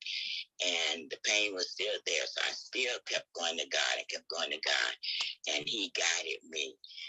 And I listened to different books that I read about the I am. And I began to study the Bible more closely than I ever did. And then I learned that how many times the I am was used in the Bible. And I pull scriptures that helped me to heal. I stayed with God, and I stayed with God, and I stayed with God until I did heal myself. And like Vera and like everyone on this in this club says, one says, you have to learn how to forgive yourself. And yes, I did stand in the mirror, and I would repeat every time, Father, I forgive myself. I forgive him. I'm moving on with my life. Help me to continue growing. Help me continue forgiving. I forgave him, and I just kept praying till the I am, which really, really helped me, because I am is used in the Bible 519 times. And it's used, I'm not looking around 400 times in Old Testament and 200 sometimes in the New Testament. And I began to reach out to those scriptures about I am healed. I am fearless. I am unstoppable. I am proud of myself. I love me. I love myself. And I have getting ready to create a room again that just talks about the I am and how God healed me. I'm telling you, you take it to God, God will heal you. He helped heal me. I'm serious. I just want to share that with you all. Thank you, Vera. Thank you, Nancy. Thank you for sharing. Appreciate you as always. And I see we got Darlene. Darlene is on stage. Darlene, are you there? Can you hear okay? Yeah, okay, I see you. Go ahead, Darlene. Oh, wait a minute. I apologize, Darlene. I hit the wrong button. I'm bringing you back up, Darlene. Okay, Darlene. Okay, I apologize. Oh, no worries. I really have enjoyed what I've heard so far. And I don't know if I can give somebody else's testimony, or I just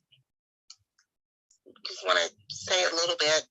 My sister experienced domestic violence, but it's a different type of domestic violence that she experienced because it was between her and her daughter.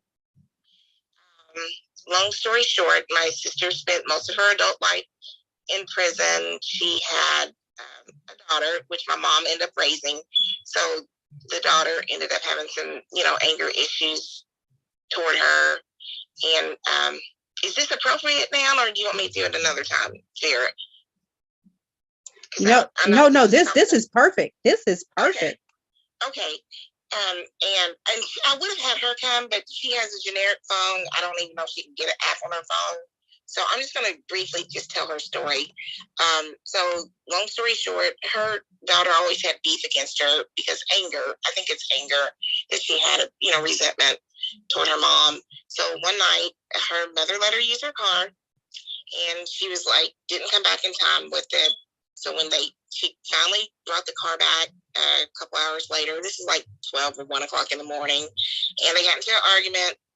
She ended up dragging my sister out of the car by her hair onto the ground, saying all kinds of crazy things to her, pushed her down, ended up pulling a gun out, a loaded gun out, and was like, she was waving a gun in her face, like, talking big and bad. And then she cocked it and released it. And I have pictures of my sister, and this just happened like earlier this year. And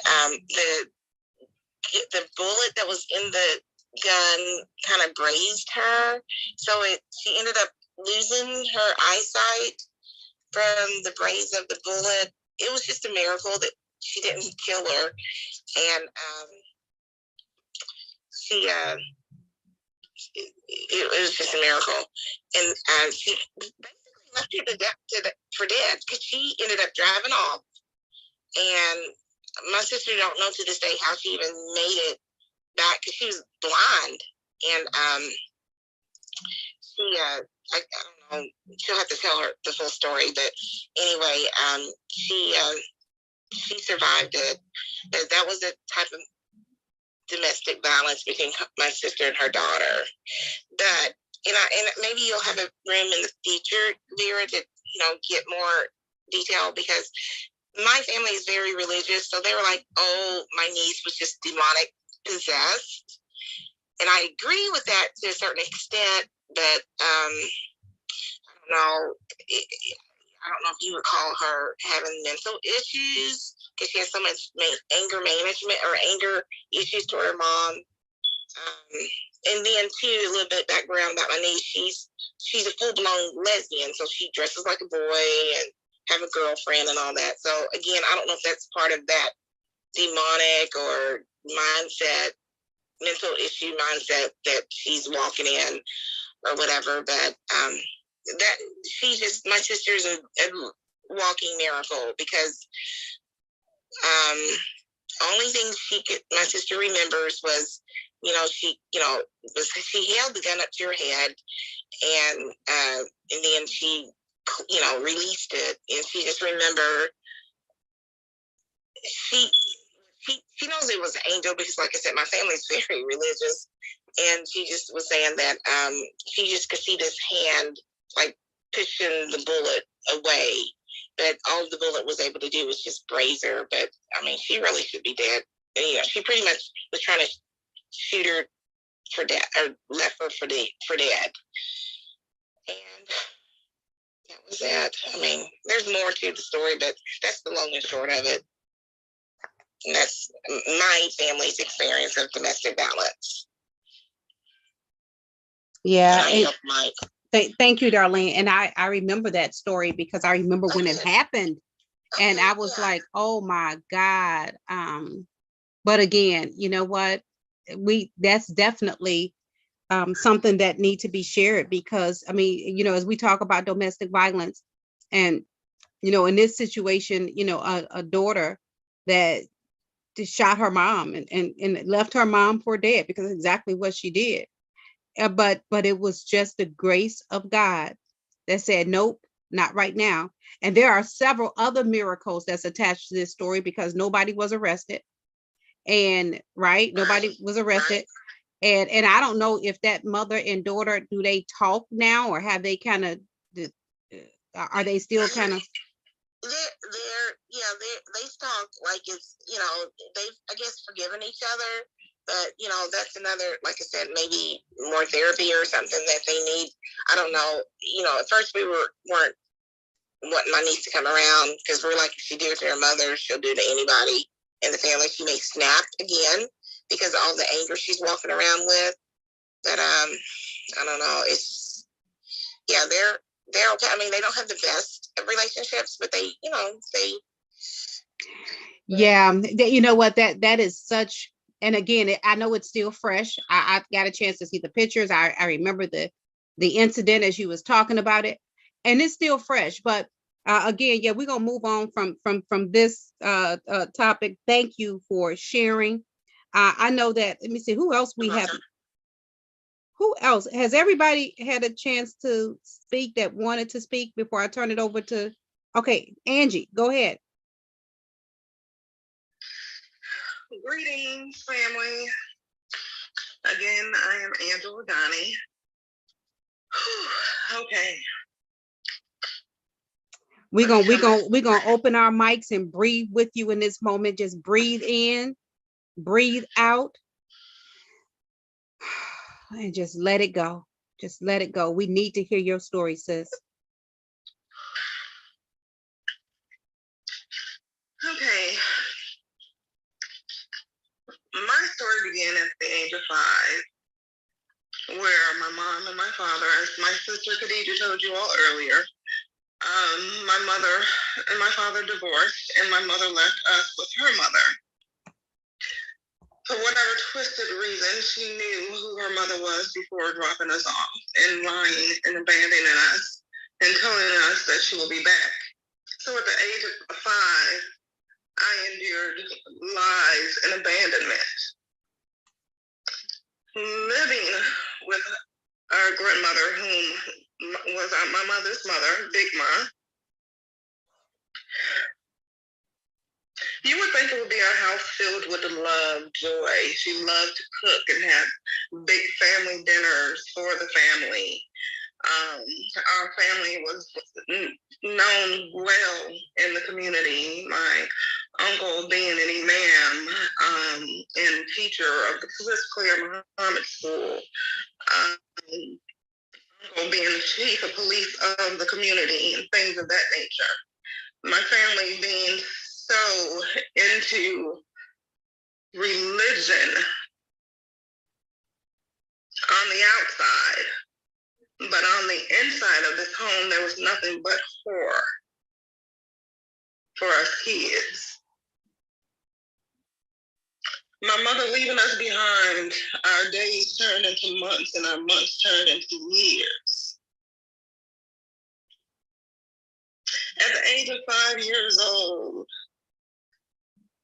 every abuse in every way that you can think of or imagine happened within that household.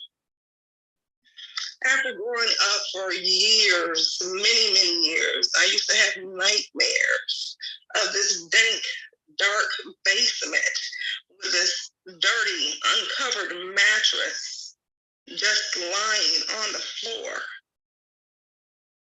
Only to start walking and beginning to walk in my spiritual work and finding out who Angela was, to realize that those dreams were actually suppressed memories. Suppressed tragic memories. You know, you suppress tragic memories as a defense mechanism, trying to break free of the tragedy of whatever it is that you are going through at that moment. But you're not really protecting or healing yourself because it's continuously festering due to the dreams and the nightmares.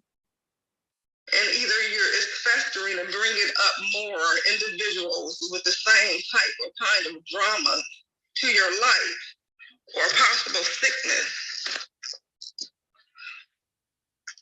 At the age of 5 years old, I would be chased in a basement and sexually abused on that dirty, uncovered mattress.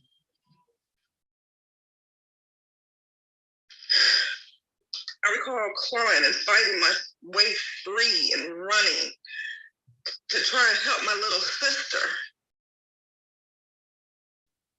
And running to my savior, whom I thought was my savior, Big Mom, and exercising my throat chakra, saying, Big Mom, Uncle P and Uncle B, do you know what it is that they are doing to us? Only for me to, at that very moment, lose my voice. Big Mom, my savior, turned into my enemy. I was a liar. I was a troublemaker. She began beating me with her fist in my head over and over and over again. She would put her nails into my little shoulder and gouge her nails in my skin until it bled, hitting my head up against the tub until I'm unconscious, which later on in life I began having seizures. You can only imagine my throat chakra now. It's closed. I can go on and on and on about the constant mental, physical, and moral abuse that we endured within that home, within Big Mama's house. Surrounded by a family full of religious hypocrites. I became angry with God. My tragic upbringing made me independent, untrustworthy, reckless with my body, mind, and my soul.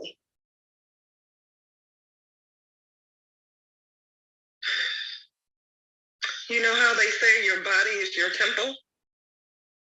I began mistreating my temple because that's how I felt it was supposed to be. That's what I lived. Not only was there sexual abuse within that home, but there was mental abuse to the point where having to eat food out of the trash or off of the floor, and I can go on and on. But that upbringing, 5, 6, 7, 8, 9, I could go on years old.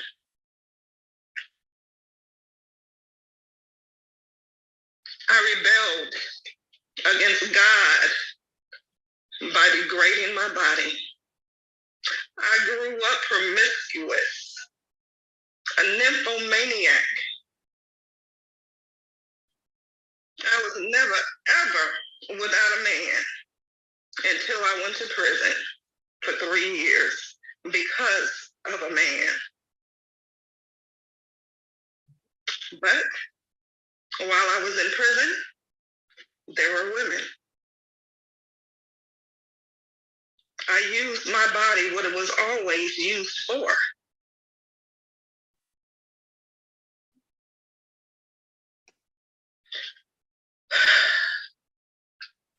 I can name on one hand the number of guy friends that I have had that was not abusive to me in some type of way. Verbally, physically, mentally, you name it. Be it relationships with men, women, or work.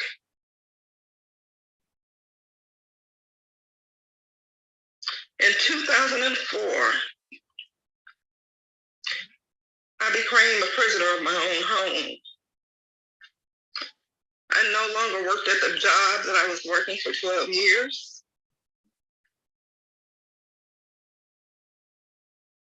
The only phone that I had was the one that I could only receive incoming calls on. And the only call going out was to one phone number. And that was my prisoner, my guy, E. When I tell you following your first mind is your key to survival, if you are driving down the street and you know that your home is to the right, but your mind tells you to make that left, you better make that damn left. I ignored this man's advances for years, only for one endearing moment and one spell of loneliness did I put my guard down. After our first meet and greet, we were reckless. Our life was on an adrenaline rush. Life with a big time dope dealer was grand for a time. He became possessive, aggressive. My family could no longer come around. I were no longer allowed phone calls. Phone calls that I were allowed were being monitored. Every step I took, he had to be there. I would get beat, raped, and sodomized on a daily basis. Yes, I said sodomized. With my kids in the other room. One day we're in the room fighting over something stupid as usual, and he grabs a gun and put it to my head. While we tussling over this gun, it goes off, and only by the grace of God. This bullet goes through my kid's room, and his daughter is in the room as well.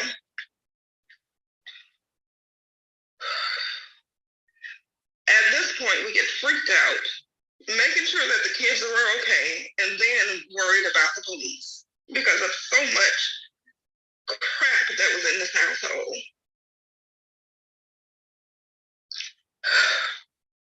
While he's rushing to get rid of the dope that he had in the home, I'm tasked to leave the house and get rid of the dope.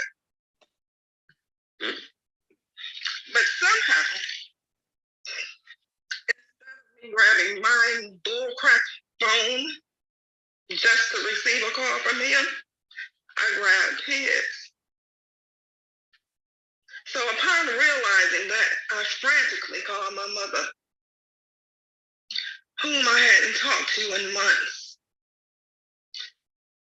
The last time I spoke to her, she told me that she had a dream.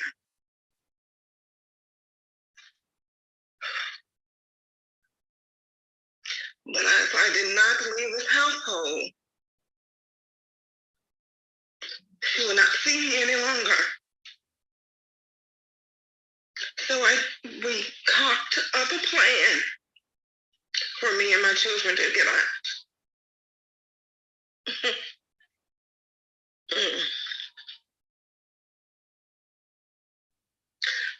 Only to realize that this man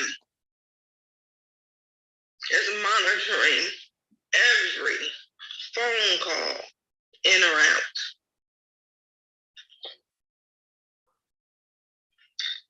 A few days later, I go to pick up the kids from school, thinking everything's okay. My mom's gonna be coming to get me, get us, blah, blah, yeah. Yes, thank you, Lord.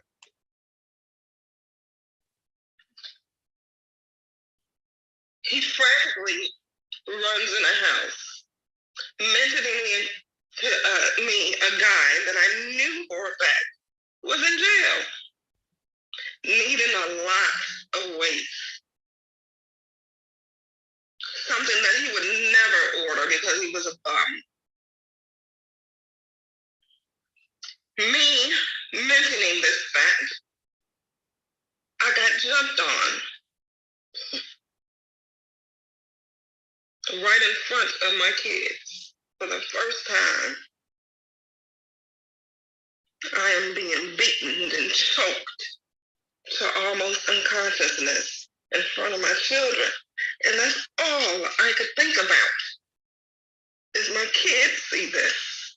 My kids is seeing this.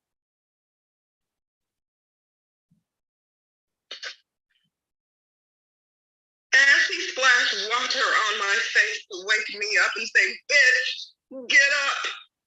You have got to make this run.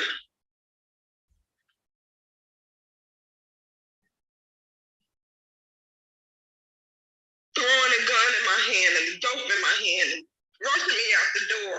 And so my kids won't see what just took place. I leave out of the door, praying to God, please, Lord, get me out of this mess that I have gotten myself somehow into.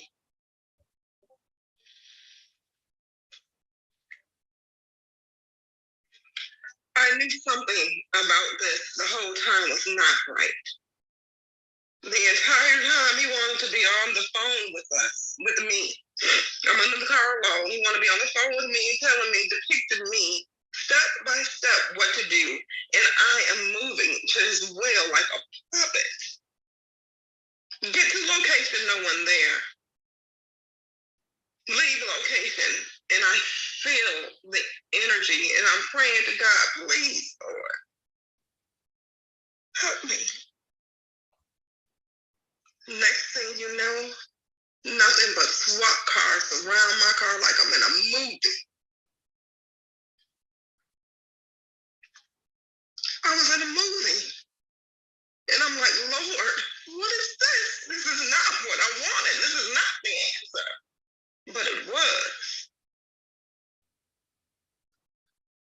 And due to the fact that I would not give them this man's name, although he set me up, due to the fact that I would not give him his name, I served 3 years of 7 in prison. And my kids, for a time, was a hostage of this man until my sister and my mother and my family somehow got them out of his grasp.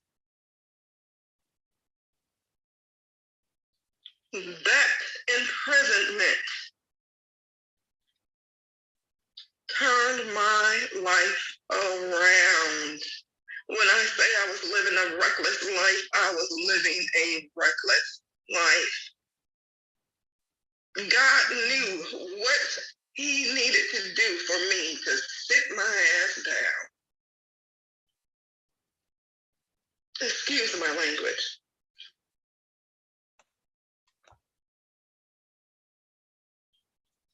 Your story that you live throughout your life, that depicts your life, is dependent on the emotions that you have attached to it. I have never told anyone the story. Part of this story my sister does not know. My throat chakra has been closed for many, many years. I am now 48. Will be 49 years old next week. But today,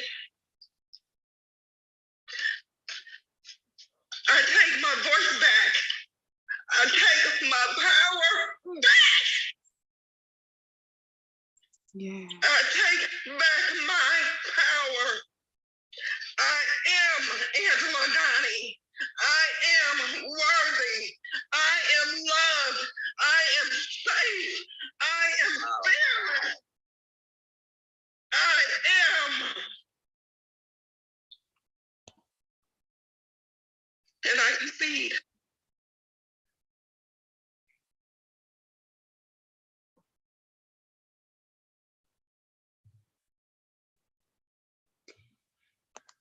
Whew.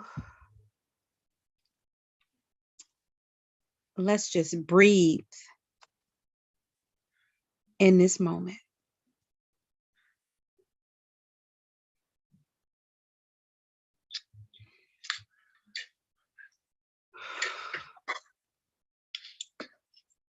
Thank you. Thank you for sharing your story. Thank you.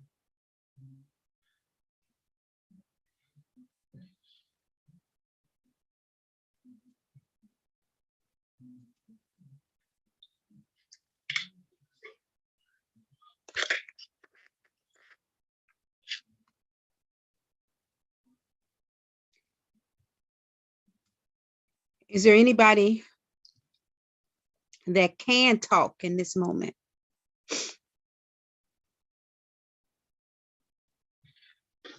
Yes. God is good. I'm telling you. Because you get to God, the more you will heal. I'm serious. Hey, Vera. Yes. Andrew was part of the 5 women that I treated in Dr. Goodman's kitchen. And she had a violent treatment and she was throwing up and didn't know it. It's amazing what people have gone through. Because Angela, I see now got it going on. But it took a lot for her to get to that going on.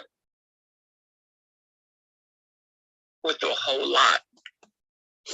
I'm hoping that we can coordinate this January event where the requirements that I need to get there are met. I know that having this energy all in one room, all these stories in one room, and unraveling each person's life story. Hey, Angela. Angela. Yes, sir. You are an amazing woman. Thank you. Got your a BMW, you amazing woman. These women don't know what I'm talking about, this treatment. The treatment I gave you, what did that treatment do for you?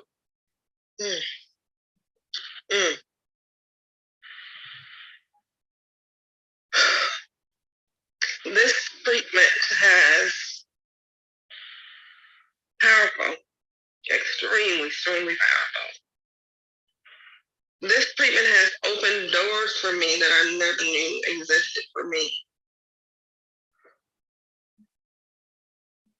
I am able to speak in front of crowds.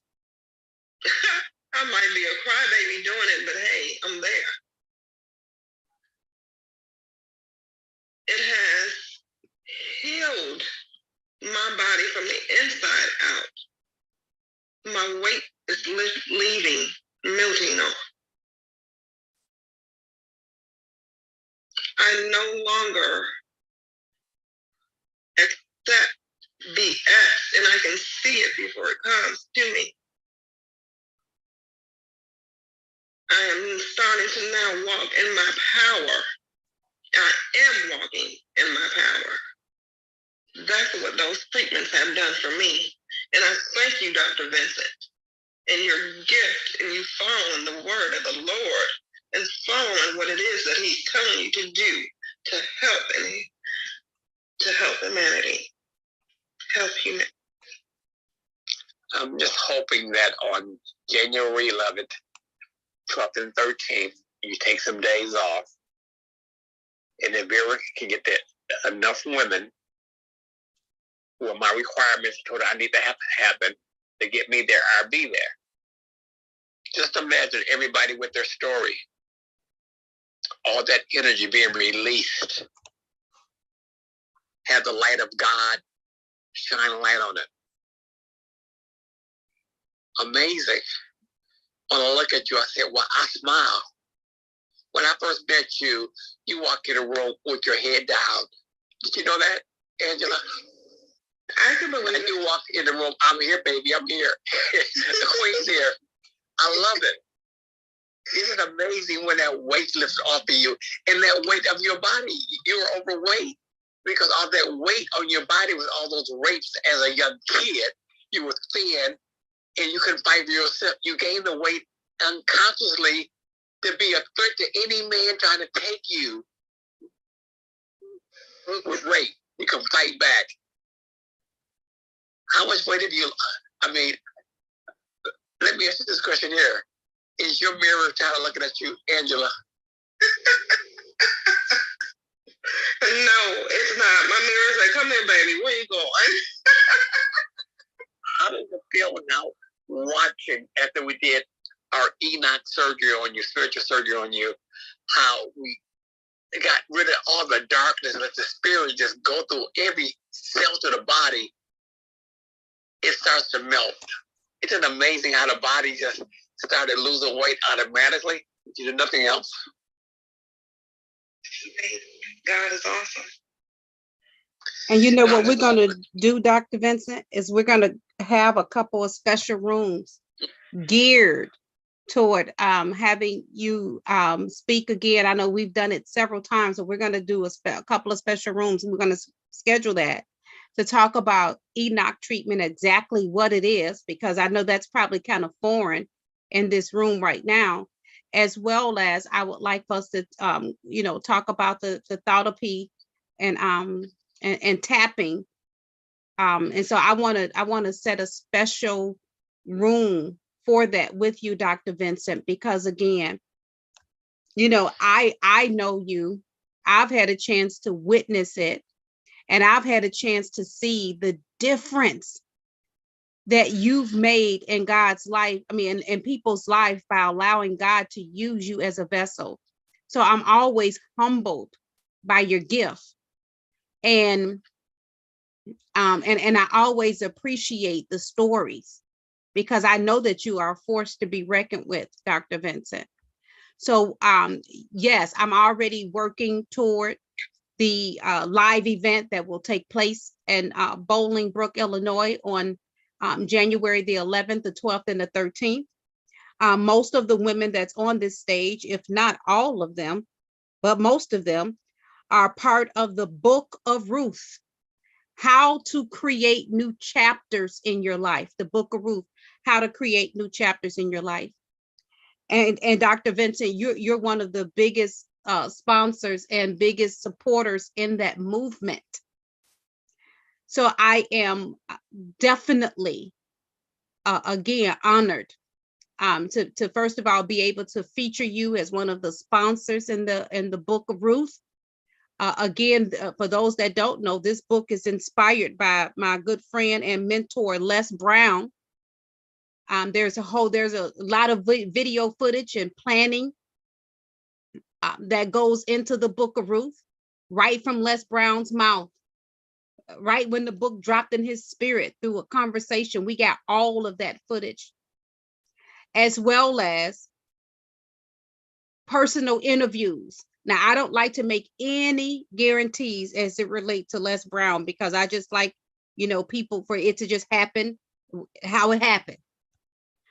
But one of the things that I am honored to say is that not only is this book inspired by him,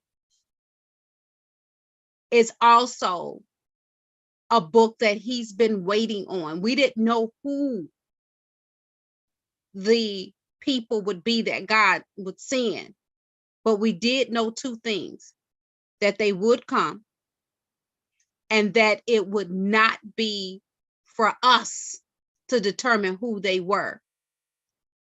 And so these ladies that's on the stage now, that's telling their stories, if I were the ones that was doing the picking, I wouldn't have never picked them because I didn't even know these ladies then.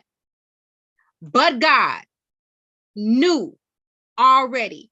And that's what I am so thankful for. That we have to just get to the point where we are not leaning to our own understanding, that we get to the point to where we know, listen, I don't even know the plans I have for me, but it's a higher power that already knows the plans for me. So again, the book of Ruth, how to create new chapters in your life. Oh, we coming. Oh, we coming. It's the cat's out. And when I tell you we'll be a force to be reckoned with, when you got sisters like Angie, the Fisher sisters, that's coming with their stories, man, y'all heard these two women speak. Powerful. When you got people like Yolanda Carter coming to the stage, beat with a hammer, left to die, but God, and she's still thin in the waist and cute in the face. Because what the enemy meant for evil, God said, let me turn around and use it for your good. When you got people like Shawana, man, you talking about a powerhouse, a gangster disciple, a vice lord, four corner hustler, from the boardroom to the streets. I mean, she can hang with the best of them, or she can get in the trenches with them.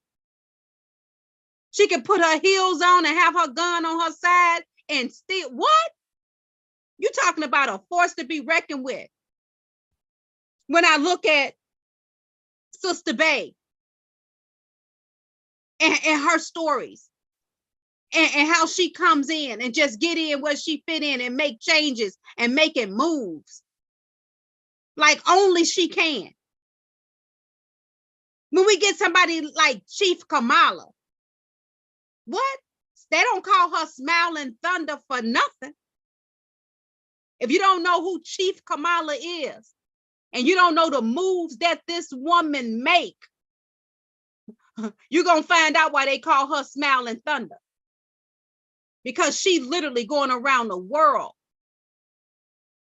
going through courthouses, going through police stations, making moves like only this Smiling Thunder can make. She's already made history and constantly making it. When you got people like Darlene, man, this sister here is such a humble servant, a humble spirit, such a visionary. And when she's working her platform, the Bow effect, and she taking women on vacations and traveling all around the world and giving you an experience of a lifetime. Because she believes that every person deserves to have an experience of a lifetime. And when you find out about the Bow effect, oh, you're going to know you've been hit. Then we got Dr. Goodman. Oh my goodness. Oh, wait a minute, hold on. We ain't even heard from Dr. Goodman yet. I can't wait to drop the mic and you can hear from Dr. Goodman. We got Nancy that came to the stage and shared her story, and she got a lot more stories to share. And then Dr. Michael Vincent, man, wanted all around the world, people that's on their deathbed. They're like, wait a minute, let me just make one wish. Can y'all get me to Dr. Vincent? I call him Dr. Bombay. Calling Dr. Bombay. Come in, Dr. Bombay. This man is amazing.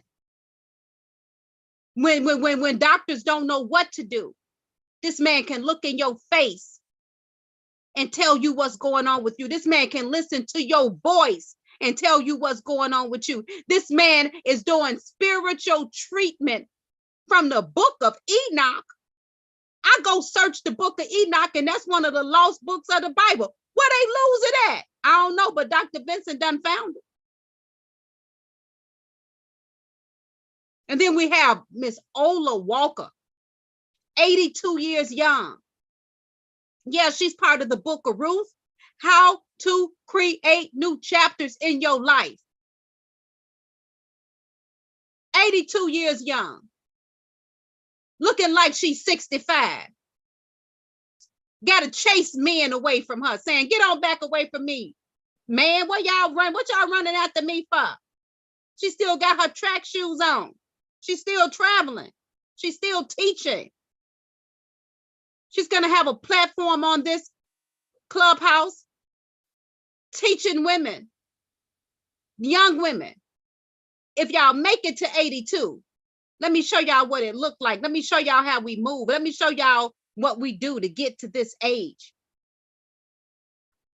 So I know I've said a lot, but I just wanted to pour in this moment. And Dr. Goodman, I know we've not heard from you, but I would like for you to tell people who you are and what you bring to the table. And then I would like to thank the men that spoke. Brother Rashman, and I believe it was Marcus, and it was the other guy that spoke. Thank you for sharing in this moment. Thank you for letting your voices be heard. You may have thought it wasn't needed, but it was just what the doctor ordered. And if it's anybody that I missed, just charge it to the moment, because I get you. If I missed you this time, I'll catch you the next time. The other Miss Carter that spoke. Thank you. Dr. Goodman, are you there? And can you share in this moment before we close out, please?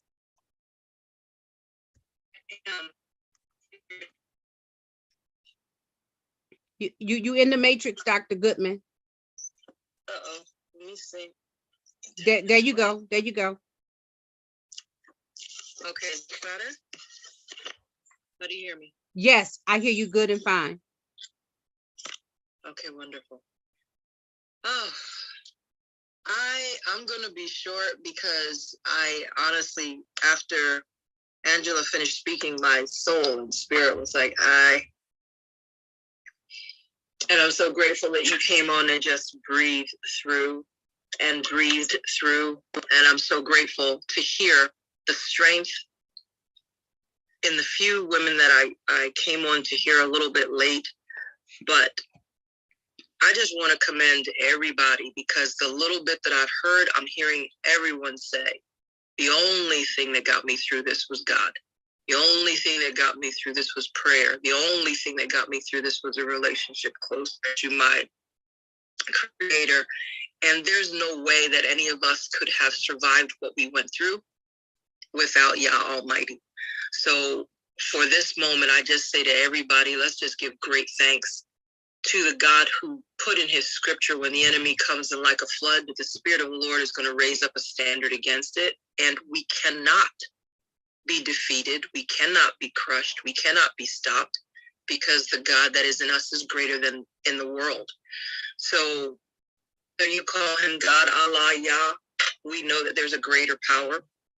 And I'll just share real quickly my story and then turn it over to the next person, because I really am just overwhelmed with gratefulness that I hear the strength in Angela's voice. I was in the room with her and her sister, and I experienced some of what they experienced.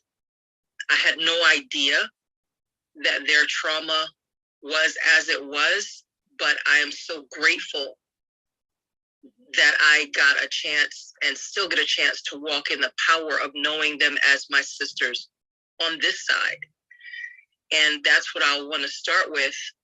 Our trauma past does not define us. It does not limit us. It doesn't stop us from being the magnificent, great things that we are made to be. So all thanks to Yah. Thank you, Vera, for this platform. Thank you, all the sisters, brothers who have shared.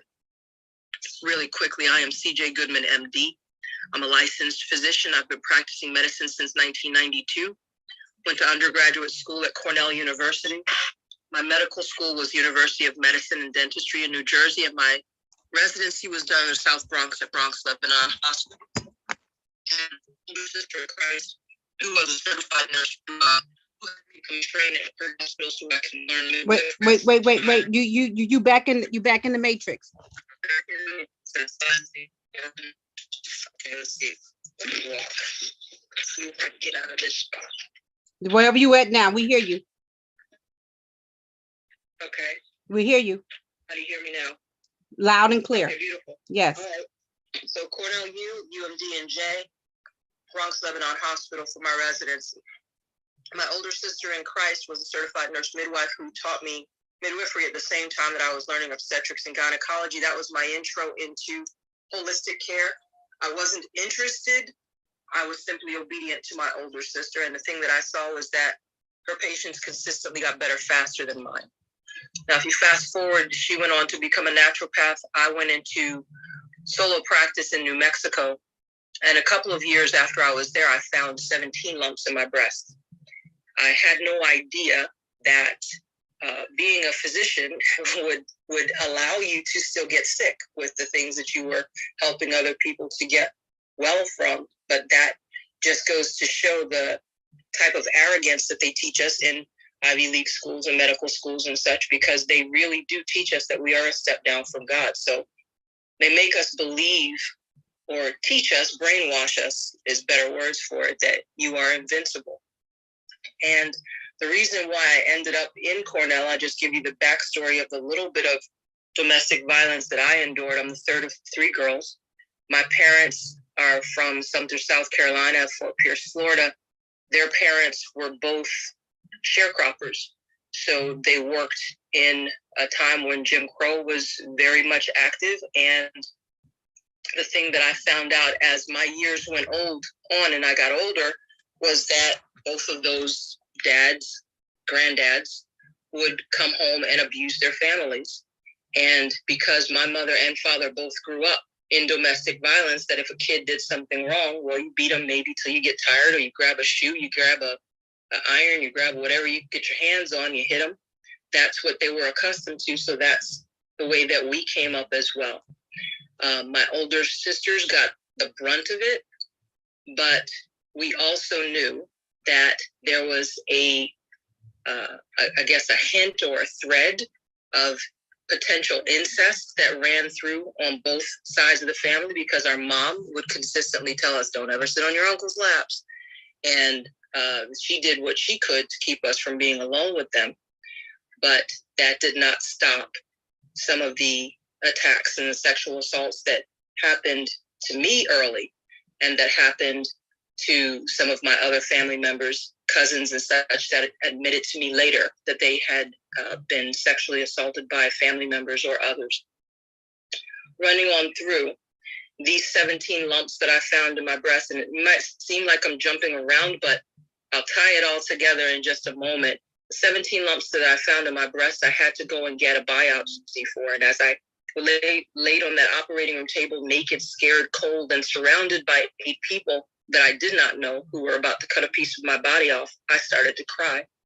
And I threw a prayer up to God to ask him to show me naturally, what do I need to do to reverse this? Because I'd made a decision, I'm not coming back after this. I don't care what they find. And if I leave here, dear Lord, and find, God forbid, a lump that is cancerous, I'd rather die with breast cancer than let somebody come and cut another piece of my body off. But I'll tell everybody that I'm your child, and that's exactly what you wanted to have happen. Amen. Now, as you all see, I'm here. So that didn't happen. What happened instead? Yah answered my prayers. That same day, I started running into healers, homeopaths, natural food, raw foodists, all kinds of folks that taught me how to create an environment inside the human body in which cancer cells can't grow. I did what they said to do. It was a lifestyle change, body, soul, and spirit. One of the things that I learned that was close to the end of the pieces of my puzzle was that there is an emotional component to every disease, and every organ holds a specific emotion. So for the liver, it holds anger. People who have liver disease, liver cancers, there are people who are angry, who do not express their anger properly, cirrhosis, things like that. People who have kidney issues, the kidneys hold fear. People with pancreas problems, the pancreas holds loss of sweetness for life or excess sympathy for others, and it manifests as diabetes. The breasts hold nurturing for others who don't deserve it and who don't return it. The wonderful thing about this that I can say on the other side is when I learned that there was emotion that I was responsible for, as that knowledge came to me, there was a list of people that popped into my head immediately, like I'm sure is happening with you as well, because the Holy Spirit will lead and guide you into all truth. And when you're ready for the truth of what needs to be done spiritually to make sure that your physical is okay, he will drop that knowledge on you. Like most of us are here tonight for that same thing.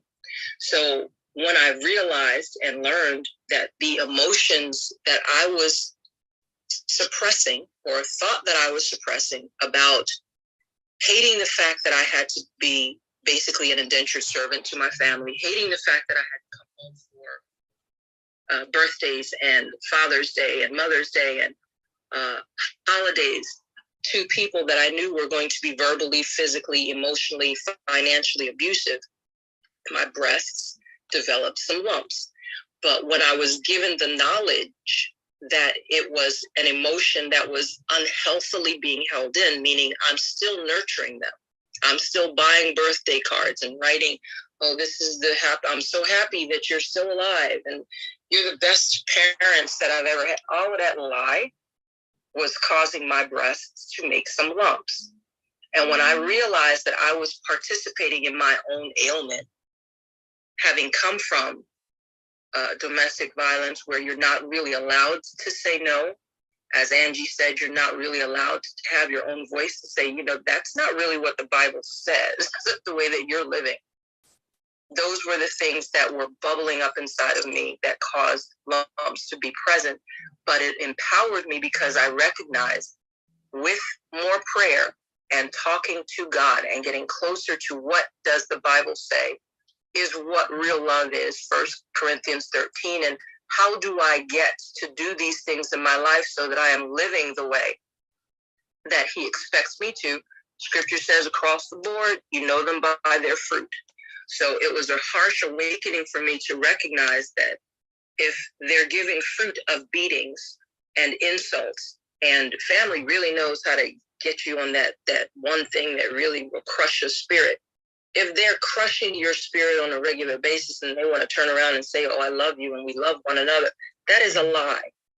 And until I came to the realization that my parents don't know how to love me, my sisters, my uncles, aunts don't love me the way that I deserve to be loved, the way that Yah created me to be loved, until I was able to come face to face to that and say, I would rather be separated from them and be loved madly, wholeheartedly by Yah, and go wherever it is that he will take me, where I am celebrated, not tolerated, and not abused. That was the point where I was able to start healing, because the lumps that were in my breast and then some other health challenges that came along with it, as long as I was in contact and making myself return to the scene of the crime, so to speak, I couldn't seem to get well. It was only when some strangers that were helping me through counseling or emotional Zyto, things that you put your hands on, tapping, all of these different things that actually go into the spiritual realm and the emotional realm, and they tie what is the unseen to what is the issue that you're seeing in your physical body. When they started teaching me that, and they gave me permission not to have to interact with my abusive family for a time so that I could heal, that was when I actually started to get better. So during that time period, as I was learning from these different healers, changing my lifestyle, changing my diet, changing the waters that I was drinking, doing the emotional work, and it is work, to get to a point where I boiled everything down to a 4-step detox program and started sharing it with not only my patients, but other family members and such to help them get well. All 17 lumps in my breast disappeared. And Yah told me, put it in a book. So I now have a book out that's called Damn Disease. And the DAMN stands for Detox, Alkalize, Mentally Empowering, Nourish Disease Out of Your Body. We incorporated that into my practice. So my practice has now changed from primarily OBGYN to primarily stage 3, stage 4, and hospice cancer reversal. And by God's grace, we have a 100% success rate in reversing any cancer that comes through the door, as long as they're willing to detox body, soul, and spirit. The thing for us to take away with this is cancer requires 3 emotions in order for it to exist: resentment, unforgiveness, and anger of some kind. Now, it can be 1, it can be 2, it could be all 3. But I realized that in a home of domestic violence, when you're serving people that you don't want to serve, your human body, which is made in the image and likeness of God, is not going to allow you to lie to yourself. So the breaths were rebelling against me, trying to convince myself that I was okay with the late phone calls and the disrespect. But when I decided that I was going to take better care of my temple, spiritually, emotionally, and say, okay, I'm not going to talk to you for a period of time. I'm not going to go visit you for a period of time, because I need this time for me to pull my pearls back in and not be cast them before swine, and allow my body, my soul, and my spirit to heal. That's when I got better. So the thing that I will tell everyone right now, if you do a breast exam, and mind you, this is not only Breast Cancer Awareness Month, along with the Domestic Violence Month, when you do your own breast exams, if you find any lumps, just remember that there's an emotion that goes with it. And not only do we want to stop nurturing people who don't deserve it and who don't return it, which is all of the abusers that we've ever experienced in our lives, but we must make sure that we are releasing the resentment, the anger, and the unforgiveness, because it does not hurt them. It hurts us. And that book that I wrote is something that is a lifestyle change, but you don't need a book in order for you to know I'm not being treated right. And I didn't have the vocabulary to say what was happening, but I knew that when I thought about going back home, my skin would start to crawl, or my stomach would turn. And this was before I was privy to Dr. Vincent's treatment, where he was able to do some regression and get back to the age. I knew something bad had happened at 2. It was the first fight that I ever saw between my mom and my dad physically. And when he took us back to whatever age that our traumas were, and some other information came out, I then was able to say, light bulb, okay, that's why I don't want to be in your presence. You were very, very wicked, very, very evil towards me. And it's not my fault for me not wanting to be around you.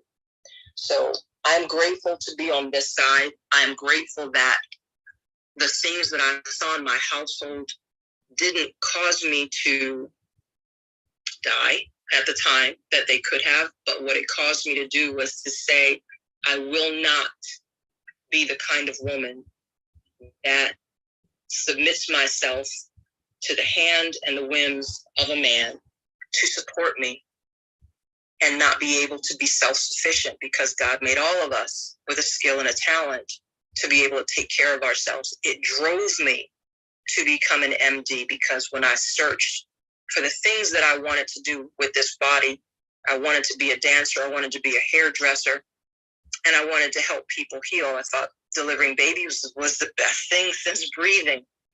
When I realized at 13 that if I stayed in this house, I would either die or I would probably kill a family member because of the self-defense mechanism that was starting to kick in as I was getting old enough to fight back.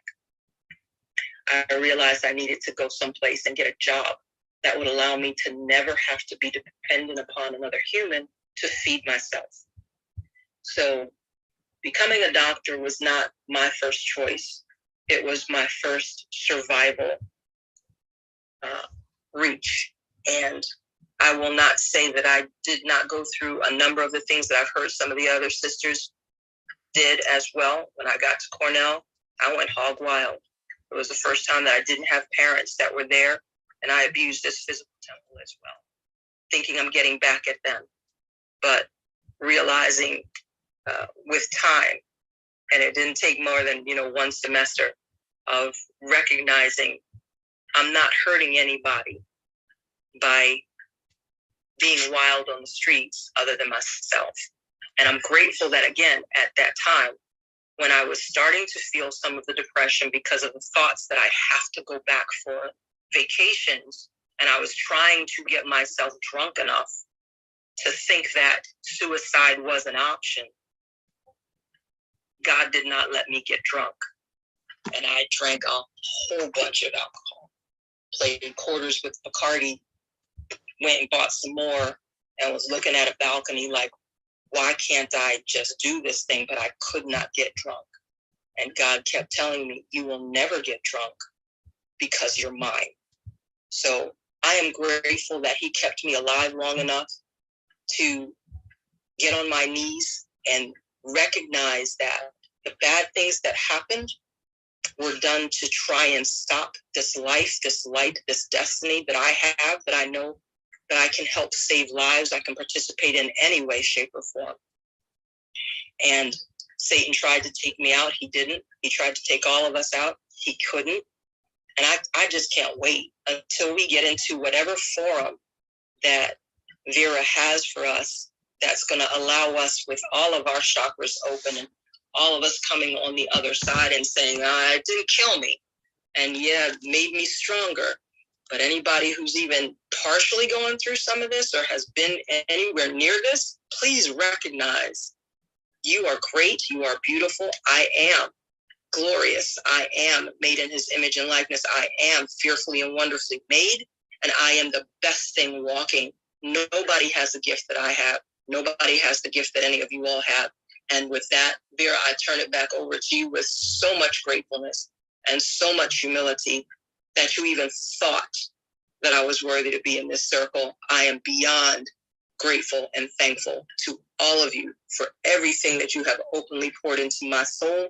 You have made me a better woman today, and you have made me recognize my fight is not over, because my prayers will be that we destroy everyone who tried to hurt anybody at any point in time, and I know that we will be triumphant in it. Thank you, Vera. Whew. Y'all so deep in this room on this last night. Dr. Goodman, thank you. And if I could say it 1,001 times, let me say it one more time for the 1,000 that I may miss.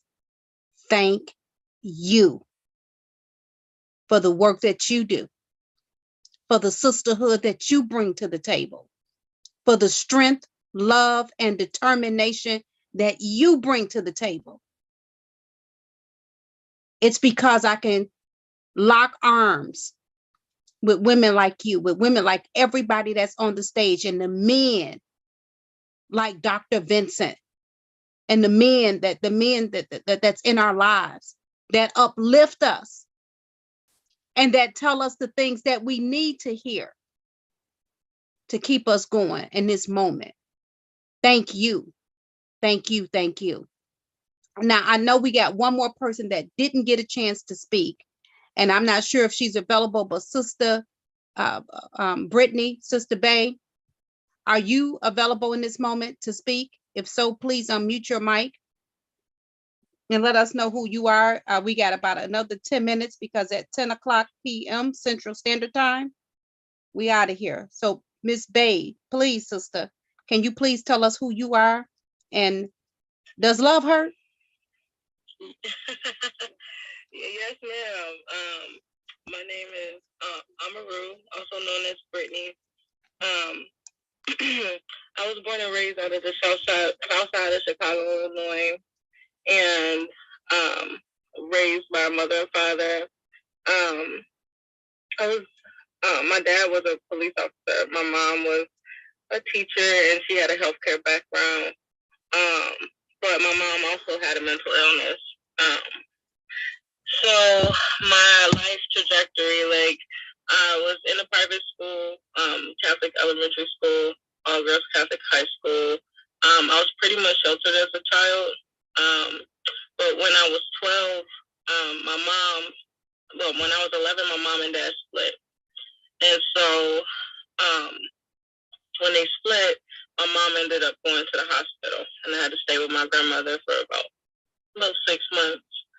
And when she came back, when she came out, she was fine, back to normal. I didn't know how she would act, without her meds. And so pretty much when I was 12, my mom had a boyfriend, and every year in March, my mom would come off her meds because that was the month that her and my dad split. So she was it was like a traumatic experience where she would, kind of go back out of it. And mind you, she was diagnosed with paranoid schizophrenia. So my dad and my mom were not together. So my mom had a boyfriend, and it was New Year's Eve, and I was at a friend's house, and her older brother forced himself on me and raped me. I didn't know what sex was. I had no idea until it happened. And so that was traumatic for me, but at the same time, my mom was getting beat almost to death by her boyfriend. And come to find out, he had a record of murdering someone and holding a teenage girl hostage. So my mom was really afraid that, if she didn't get any help, because she was able to run outside butt naked and flag down a car, and they was able to let her in and get her to their house and call the police because he tried to kill her. And that was on the same day that I lost my virginity. So it was very traumatic for me at that age, also dealing with my parents splitting, and the fact that my mom got beat half to death. So that was really horrifying for me. And then my dad, when my mom would have her episodes every year in March, my dad would just, he would say, you deal with it, I'm busy, and not really offer any help. And he would, be at work or whatever. And I'm like, I was totally mind warped because I was like, you're a police officer, why won't you protect and serve your daughter at the very least? So at 13 years old, I had to drive my mom to the hospital, which was in Evergreen Park. And so I was on 69th and Cottage Grove, and I had to drive my mom to 95th and near Cicero, Central, past Cicero, little, it was, what's the name of that hospital over there on 95th? Christ Hospital. So I had to take her all the way to Christ Hospital. And I picked up her other boyfriend who was Haitian because he lived right around the corner. And he had got in the front seat to keep her under control because I couldn't even drive with her. She was grabbing the wheel and reaching to the front seat. It was just crazy. And whenever my mom was off her meds, she would hear voices and all kinds of stuff. And walk out the house naked in the snow, in a blizzard. It was a lot, a lot of traumatic experiences that I was going through. And my dad pretty much, didn't care. They really ostracized my mom and me. I was like the black sheep, on my dad's side because of my mom having a mental illness, and my aunties would tease me. And that was very traumatic. When I had to stay with my grandma and my aunties was there, that was very traumatic for me.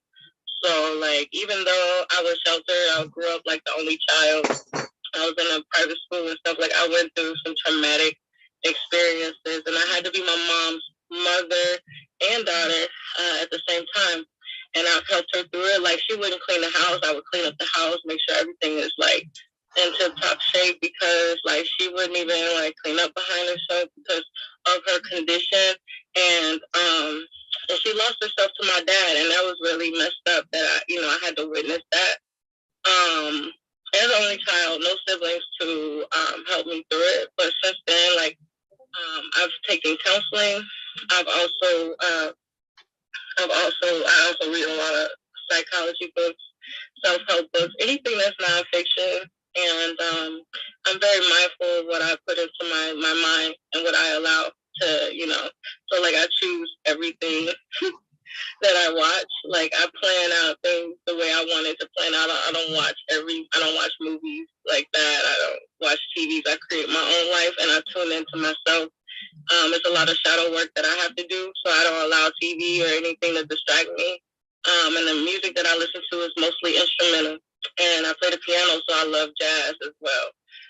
But anyway, I know I got off topic, but that's like some of the things that I do to tune into myself. I also journal, you know, I write poetry. I just focus on cultivating my inner like self, and then I prioritize what's more important. So if getting sleep early and not eating after a certain time is important for me, you know, and drinking my lime water right before bed, I'm doing that. So, you know, I just prioritize self-care. And I work out too at the gym because that helps me get a lot of stress off of me. Yeah, so that's my story without getting too deep. Vera, Yes, sir. I want to say this to her. Amazing that her body wants to hear music. And one thing that my students are taught, that the body loves the vibration of true B flat. If you go to a piano and hit B flat, that is not true B flat. Back in the 14 or 1500s, you had the Catholic nuns going in the children's hospital, the sick of the kids, and they were singing songs in true B flat, and they were healed. And the Vatican changed to B flat. So whenever you hear any kind of music, you're gonna find true B flat somewhere in there. So powerful. Hopefully, if she's in Chicago, she needs to be at that event in January to get realignment in January. This has been, Vera, this has been amazing. And I have about, I'm just counting them, of nieces and nephews, nieces,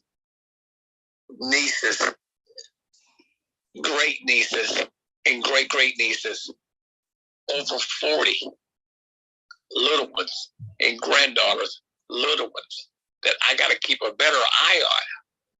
Hug them, let them know that you're special. Like I said, my granddaughter broke up with her boyfriend, and I knew something was wrong, and she told her friend that he broke up with me. And with her. And I just had to encourage her that she's special, she's smart, you're a queen, you're a princess, and don't fall for anything. But you women are just some powerful women. What you've gone through and made it, you are a survivor. You are a queen. And I want to thank you guys for sharing tonight. And thank you, Vera. Thank you. Dr. Vincent, thank you even the more for everything that you do. And I can write a book about you, and eventually I will. But thank you so much, Dr. Vincent, for being amazing. And for those that's still in the room, the link to because we're live on YouTube right now. So if you would do me a favor, for those that's left in the room, I've let like 71 people has been in the room, but we got you guys here now. If you would click on that link, and if you would leave a comment, I'm hoping that I got comments on. But if you would do two things, the first thing is if you click on the link where it says Love Doesn't Hurt, it's going to take you right to YouTube. And what I would like for you to do is to like the video, subscribe to my channel, and then leave a comment. Now, I would like for somebody here to try it, just so that I can make sure that you can leave a comment, because I may not have comments left on. But if not, at least like the video and subscribe to the to the channel. And if I don't have comments on, then I am gonna figure out a way to turn it on so that you can come back. You don't have it on. I don't have it on. Okay. So I'm gonna figure out how to get the comments on so that y'all can come back and leave a comment. But for now, if you would just like the video and at least subscribe until I get that figured out, and then that would be amazing. With that being said, is it anybody, Shawana, would you close us out in this minute? Is there anything you would like to add, please? For the first time, I can actually say I'm speechless. This was powerful tonight. I thank you ladies for sharing your stories. I know everybody done shared something tonight. I'm actually speechless. I really don't have anything. I actually can drop the mic. Yeah, you know what? And I was gonna say, before I do, I see that we do have Brianna that's in the audience. I want you all, if you're not following Brianna, she's Prophetess Brianna. She teaches a prayer course that I believe she had tonight, as well as she is a branding coach. And I want you all to make sure that you follow her and stay connected, because we're going to be doing a lot of great things with this powerhouse sister. So again, I'm not sure, she probably wasn't able to come up and speak tonight, but she's quietly packed in the audience. So again, take time to ask her about her praying courses, where she literally walk you through warfare and how to pray. And it is really detailed. And as well, we're going to be doing a lot of rebranding with this powerhouse sister. So I had to give that up. But with that being said, we at 10 o'clock straight up, and 10:01 now. So we're 1 minute over. It's official, you all. We did it right here in the Cats Out Show. We did it like only Vera Giles Norris would and could. We did it like only you all would and could. We have officially, we let the cat out the bag tonight. And I know I can get somebody to come off of mic. There you go, and say meow. And for the man in the house, you can say roar, because we hear y'all.